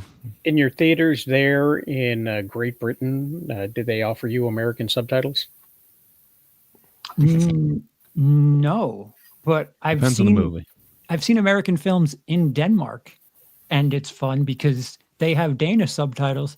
The problem is, like, if you're watching an American film and somebody speaks English and then someone else speaks Spanish, the subtitles are in Danish. So I have to ask my friend, I'm like, what did he just say? I could not fathom going to Denmark to watch foreign films. I didn't watch foreign films. It was just I do think in the age of digital, you could request. They have these like little Mhm. iPhone things that you put next to your chair that Oh, yeah. give you. Those things are kind of awesome. Yeah, Yeah, there's ways to do it. I remember the first time I went to a movie theater and I had subtitles. I was like, oh, but I was like, oh, this is fine. I was just like, I wasn't expecting it. So I have the other movies that come out this weekend, by the way. Where did that go? Or I had it. Maybe I lost it. Hold on. Oh, here it and is. Okay. lost it. So we have Princess Moana 2, obviously. And then we also have a movie with Daniel Craig and Jason Schwartzman called Queer by A24. Probably going to be pretty good, but I don't think it's going to make a lot of money. Seed of a Sacred Fig. No idea. Haven't heard of any of these actors. Probably It's not going to make a lot supposed to be of money. amazing. Oh, yeah? From what I hear, it could be nominated for foreign. I hear it's amazing performances. So both of those are kind of anticipated on the artsier side or whatever. The third one is as well, too, actually, a Studio Ghibli film. The Tale of Princess Kaguya. So, Bless you. yeah, Nope. exactly. There's my number 3. There's my number 3 pick. Yeah, Tale of Princess. Moana, Wicked, and Studio Ghibli. Ooh. Actually, the Ghibli. cast on this one is dope as hell. It's James writing? You want that Marsden in writing, and sir? Chloe Grace I'll put it in Moretz. writing. I don't mind being wrong in public. For me, that's called Twitter. I think that's just universally accepted that that's what Twitter is. I'm not At going to least put it on in my- third place, but just for fun, I am going to put the Tale of Princess Kaguya in as number 5. I don't know what my number 4 is, but I'm just gonna say it's number 5. Just leave it You blank. think it's gonna beat the Angel Studio one? Wow. Probably. I don't know. They had the number 3 movie for a while there with that wacky Christmas pageant. Or no, they were number 4 consistently. That was Weren't they for a couple of weeks? That was Angel Studios too. Yes. Yes. Oh, Yes. Hmm. They were Christmas the pageant? Yes. Huh. They made enough money to buy the rights for the book. wow. Huh. I did not realize that. I have not really been paying attention to them. Yes. But now you've been embittered against that movie.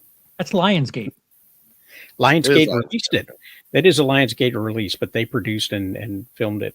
They put the money behind it and got Lionsgate to put them out. So, yeah, that Chosen has made them a lot of money and given them some influence. We'll see how long it lasts, though. There's just gonna be a flash in the pan influence. Won't be as long as the Popeye guys. Oh, definitely not. Those guys. Not as prolific. With No. like Word of 200. mouth will kill for that thing, though. Yes. Huh. I'm kind of floored. So they're. You're going to exchange your tickets now that you know? I need to get a Pay for refund it. now. Trying to see if I can't really find much about the movie, so I'm just gonna I'm just gonna believe you. I can't find anything contradicting it, or there's not really much out there. Like the Wikipedia page for the best Christmas pageant ever is kind of sparse, actually. Well, here's the thing. My wife has gotten into the whole Chosen TV show series thing, Mhm. and we've been watching that. So looking something up on YouTube, I was seeing some behind the scenes. They have an actual, this is gonna put a little something in the back of your throat, might be vomit. They have a Chosen Con where they gather a bunch of people together to talk about the Chosen and the actors and do a whole convention thing and charge people shit tons of money to come out there and hang out with these people who pretend to be Christians. And they did their first preview of that film at that Chosen Con. So they showed the first trailer for it. They debuted it there. And they mentioned that Lionsgate was going to be distributing it. So it's available on the YouTube if you want to stomach it and find their Chosen Con videos and watch it if you dare. It's a 1972 book that was Yes. made into a film in 1984. Excuse me. Oh, interesting. Okay. Wow, it's weird how in the dark I am about everything. You know, stuff happens when you're not looking. That's all. And I don't think they necessarily have as heavy advertising as like everybody else. No. It seems like every one of their films is like, oh, that's out right now. Where I'm usually abreast of what's coming out. So, Well, they've got that other one coming out. They've got another one coming out, and then there's one that my wife is going to go see with her sister that is not yet out, but they had to buy 4 tickets. So 3 of them were going to go, and they had to buy 4 tickets. So now my wife is going with them because that's how they, put them over on you. It's part of Charles's wicked schemes that they have for making money. Wait, they made you buy 4? Not me. well, Not if you me. could afford 3, why not? I guess they were selling them in pairs. I don't like that. I don't like that. No, you don't like them at all. And I was afraid to say it because I didn't want you to turn red and No, match it's- your background.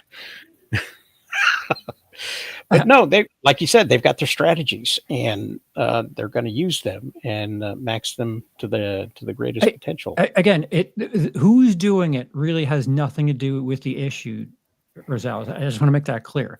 It's the but fact it's the that practice. Yeah, right. It's why do I have to buy 2? Like that doesn't make any sense. Mhm. Like, and then if you're going to do that, you can't properly report on the numbers because you're inflating it. Yes.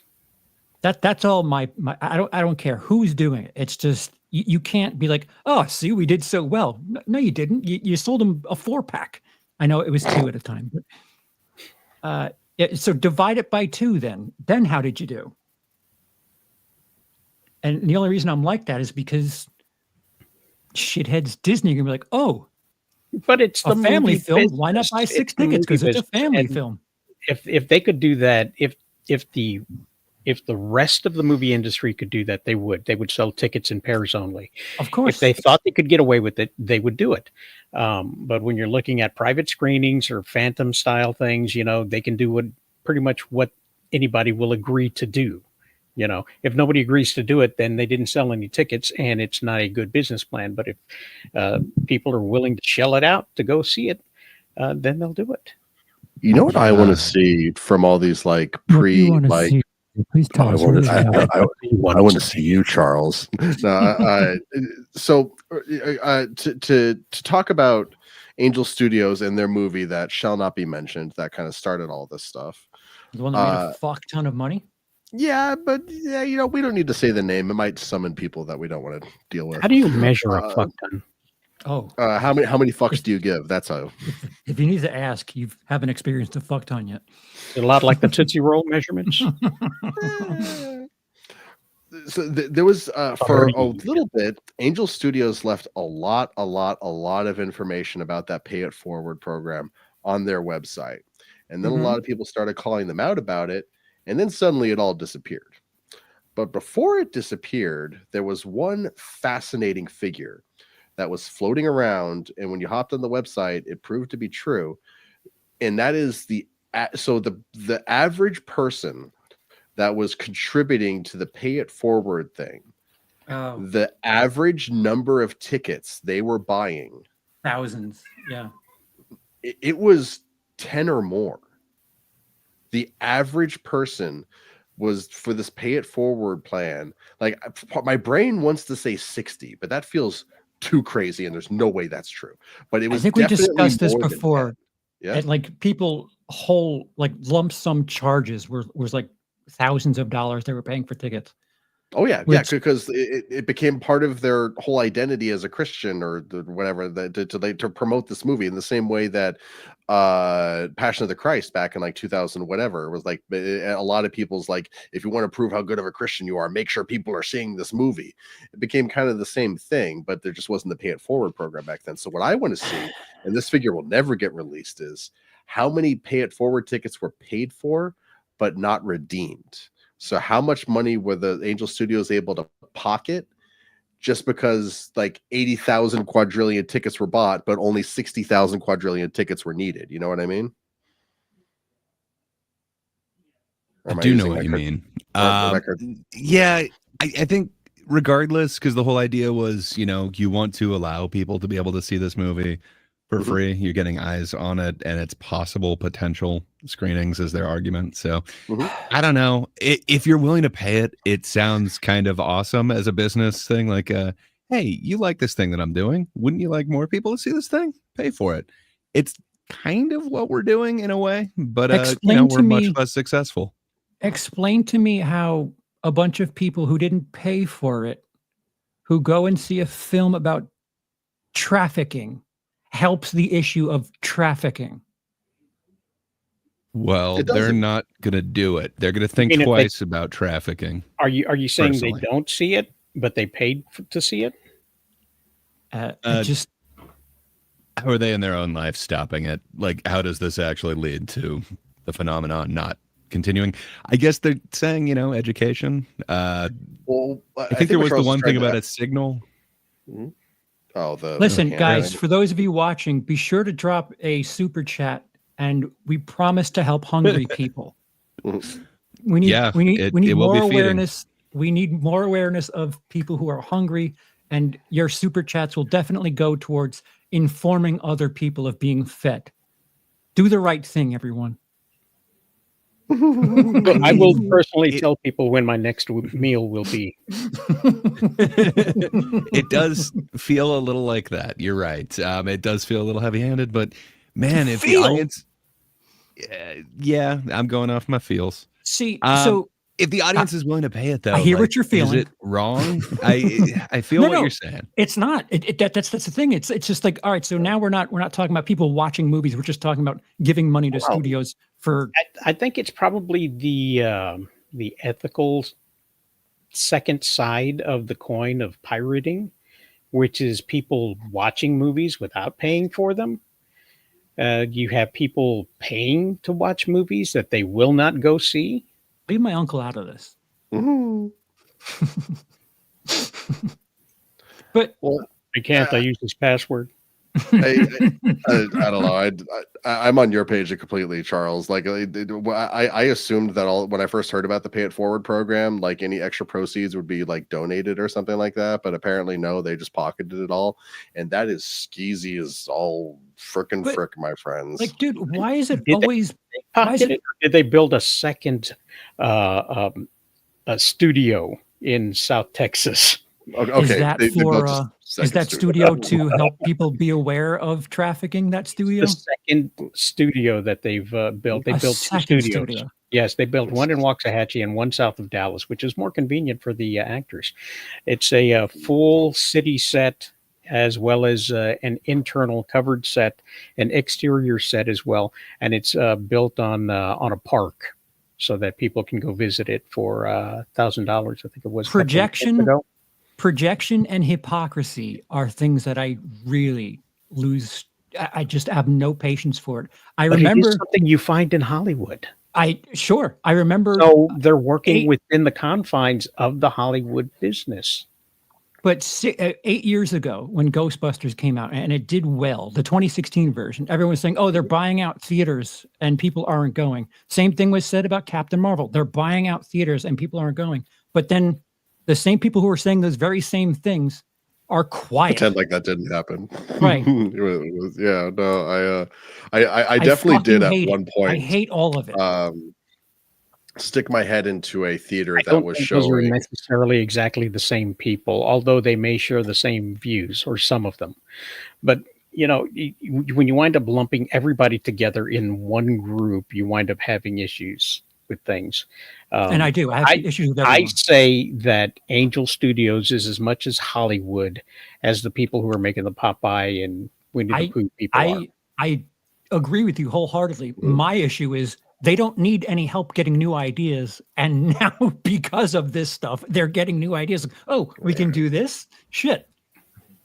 Pay it forward. Be sure to have people know that water exists and see Moana 2 and buy people tickets for Moana 2 because, No, well, let's let 1,000 people who are going to give us rave reviews watch the movie before everybody, and then release those reviews on a website that shall not be mentioned on this site, which Warner owns. Yes. So I smell conflict. There's no conflict apparently. On the subject of conflict, I did at one point when a certain movie was in theaters kind of stick my head in just to kind of like, hey, so this is what the app shows in terms of like how many seats are available in this theater. Let's see how many, just out of curiosity. There was 3 people in the theater. According to the app, it was halfway sold out. Just had to say that. Just had to say that. Like 20 minutes into the movie, only 3 people seated down. The app said half. You don't know how many people walked out. This is true. A lot of people like, hey, whoa, Caviezel's in this. No, I'm done. I'm out. Peace. Half of our audience is gone. Where did they take that little? I'm out of here. Well, no, the half of our audience is gone. We had 20. Well, we've also been going for 3 hours now. Oh, Jesus, you're right. I can't tell because it's always dark now. My bad. Dude, no, it is. Daylight savings gets to me too, because like it was dark when we started this. It's dark right now. Like I hate it. I hate daylight savings. Yeah, but he's in tomorrow. Oh, you guys aren't here yet? Not yet. No, wait. It's 12:29 in New York. No. Yeah. Yeah. So it's 9:30. East Coast. Some of us are flyover. Some of us are in Utah. Some of us are in North Dakota. Some of us are in Florida. Oh, Florida's the East Coast. Some of us we from may, Montana. we may only be in 2 continents, unlike other shows, but we are True. Hey, in there's no way for you multiple guys states. to know where I'm coming from here. It's true. It is impossible. So Charles, now that you're back home in Europe, how are things going? You got any content or anything coming up right now? What you working on, buddy? Emily and I are catching up with things to watch. We're going to be doing member content, member and supporter content. We're going to be discussing a couple of things that we watched recently, and nothing by the time the next show business comes, but I will do my best to have more streamlined bumpers for the next experience of show business. I mean, that over under one was awesome. Yeah, I'll get there. I'll keep going. If I you need need to any help, anything I can do to help out with that, let me know. And You do your shorts, sir. Those help quite a bit. hell yeah. Anything I can do to help? You can just put stay your sexy. camera Stay on. out of my way, mister. Too Stay late. out of my way. Stay in your lane. Great. And Gray, you just continue to have the best voice on YouTube, okay? Do you have content to speak of, sir? Yes. So I'm in the middle of editing it. It should be up. I don't know. I said it was going to be out Friday, and then I kept thinking, I haven't dug deep enough into this. I need to go see Gladiator 2 again. So it should be out either tomorrow or the next day. I'm just in the process of editing right now. But yes, actual content soon. And then, if you just can't get enough of us, a good portion of us do end up over on The Thinkers every Thursday on That Darn Kidda's channel, YouTube at That Darn Kidda. This Thursday, it happens to be Thanksgiving, or Thanksgiving, if you will. And we're going to have a good think about it. There was an additional... Charles, you were kind of there. Do you remember what the idea was or anything like that? There was an idea for Thursday's Think that was thrown around, and I don't remember it at all. I thought I remembered. I wasn't there. I thought it was in the channel, and I thought you had commented, but maybe I was wrong. Oh, sorry, the Discord channel. Well, I'm throwing you under the bus for no reason. I don't remember what it was. I was hoping somebody else did. There is a theme to it, but we may have a special guest or two. So, before the whole festivities begin, you're not doing anything in the morning. Stop by That Darn Kidda's channel, YouTube at That Darn Kidda, for a Thanksgiving with people from like 3 different continents who disagree about everything, possibly more continents now. It's hard to say. But we'll have a think with us. It'll be great. I think that's all I got going on. Hey, Mr. Rosales, are you still on a break, or do you have anything We are going on in this? still on a break. Last week, my wife and I celebrated our 25th wedding anniversary. Oh, congrats. Oh. Yes, That's and awesome, dude. so far, she is the Super best based. wife I've had so far.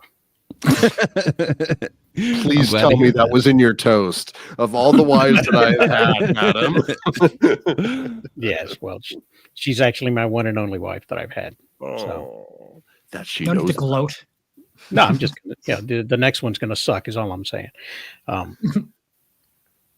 Usually So, that's- and I've got a birthday coming up, and my son is now 17. We celebrated that this week. So this is why I took some time off for family. you get busy. And, yeah, Deserved. Hell yeah, trying to stay away from that. But I may show up on a Thanksgiving, and start some trouble and make a Hydra upset, which is something that I apparently have a talent for. So. I think we all do. We're good at getting under people's skin. No, We can come together and be amicable. I tease about Hydra. He's a good guy. But I think we're back on December 6th with a After Dark. And then a few days later, we're back for a Sunday wrap up, which may or may not include apparently a month worth of stuff happening while I was out. My goodness. All kind of stuff happening while I'm gone. And including the Hasbro deciding they're not going to pay for their movies anymore. So I may post on the website a couple of articles to sum up what's eating at me in the entertainment industry. So keep a lookout for RosalesComics.com/Sunday. And also keep an eye out for the pun book called Punbelievable, which will be coming out sometime shortly. putting the final touches on that and finishing up the artwork on that. A collection of puns, 87 plus pages of not so hilarious, but clean puns meant for children, collected by various dads, passed down from generation to generation. So they are as original as they can possibly be, but given that every pun has been done now, you're probably going to run across some of your favorites. Well, That's all I got. Thank you, Rosales. Didn't realize how long we were bickering, but thanks to those of you who stuck with us. Lindsay, last words. No. Yeah, always something new and exciting happening on My 2 Cents of Nonsense. Trying getting out content 4 to 5 days a week. I'm probably going to try and get something out on the Young Rock, a new TV show that I'm obsessed with at some point here. So if you haven't heard me talk about The Rock enough yet, there should be some more of that coming up. In addition to that, From season 3, if you know what that is, just wrapped up. And while I think it might be the worst season yet, I have thoughts on it. So I'm probably going to do an episode on that as well. So look for that, look for shorts, and yeah, always something fun going on. Check me out, guys. My 2 Cents of Nonsense. Based. Based. Imagine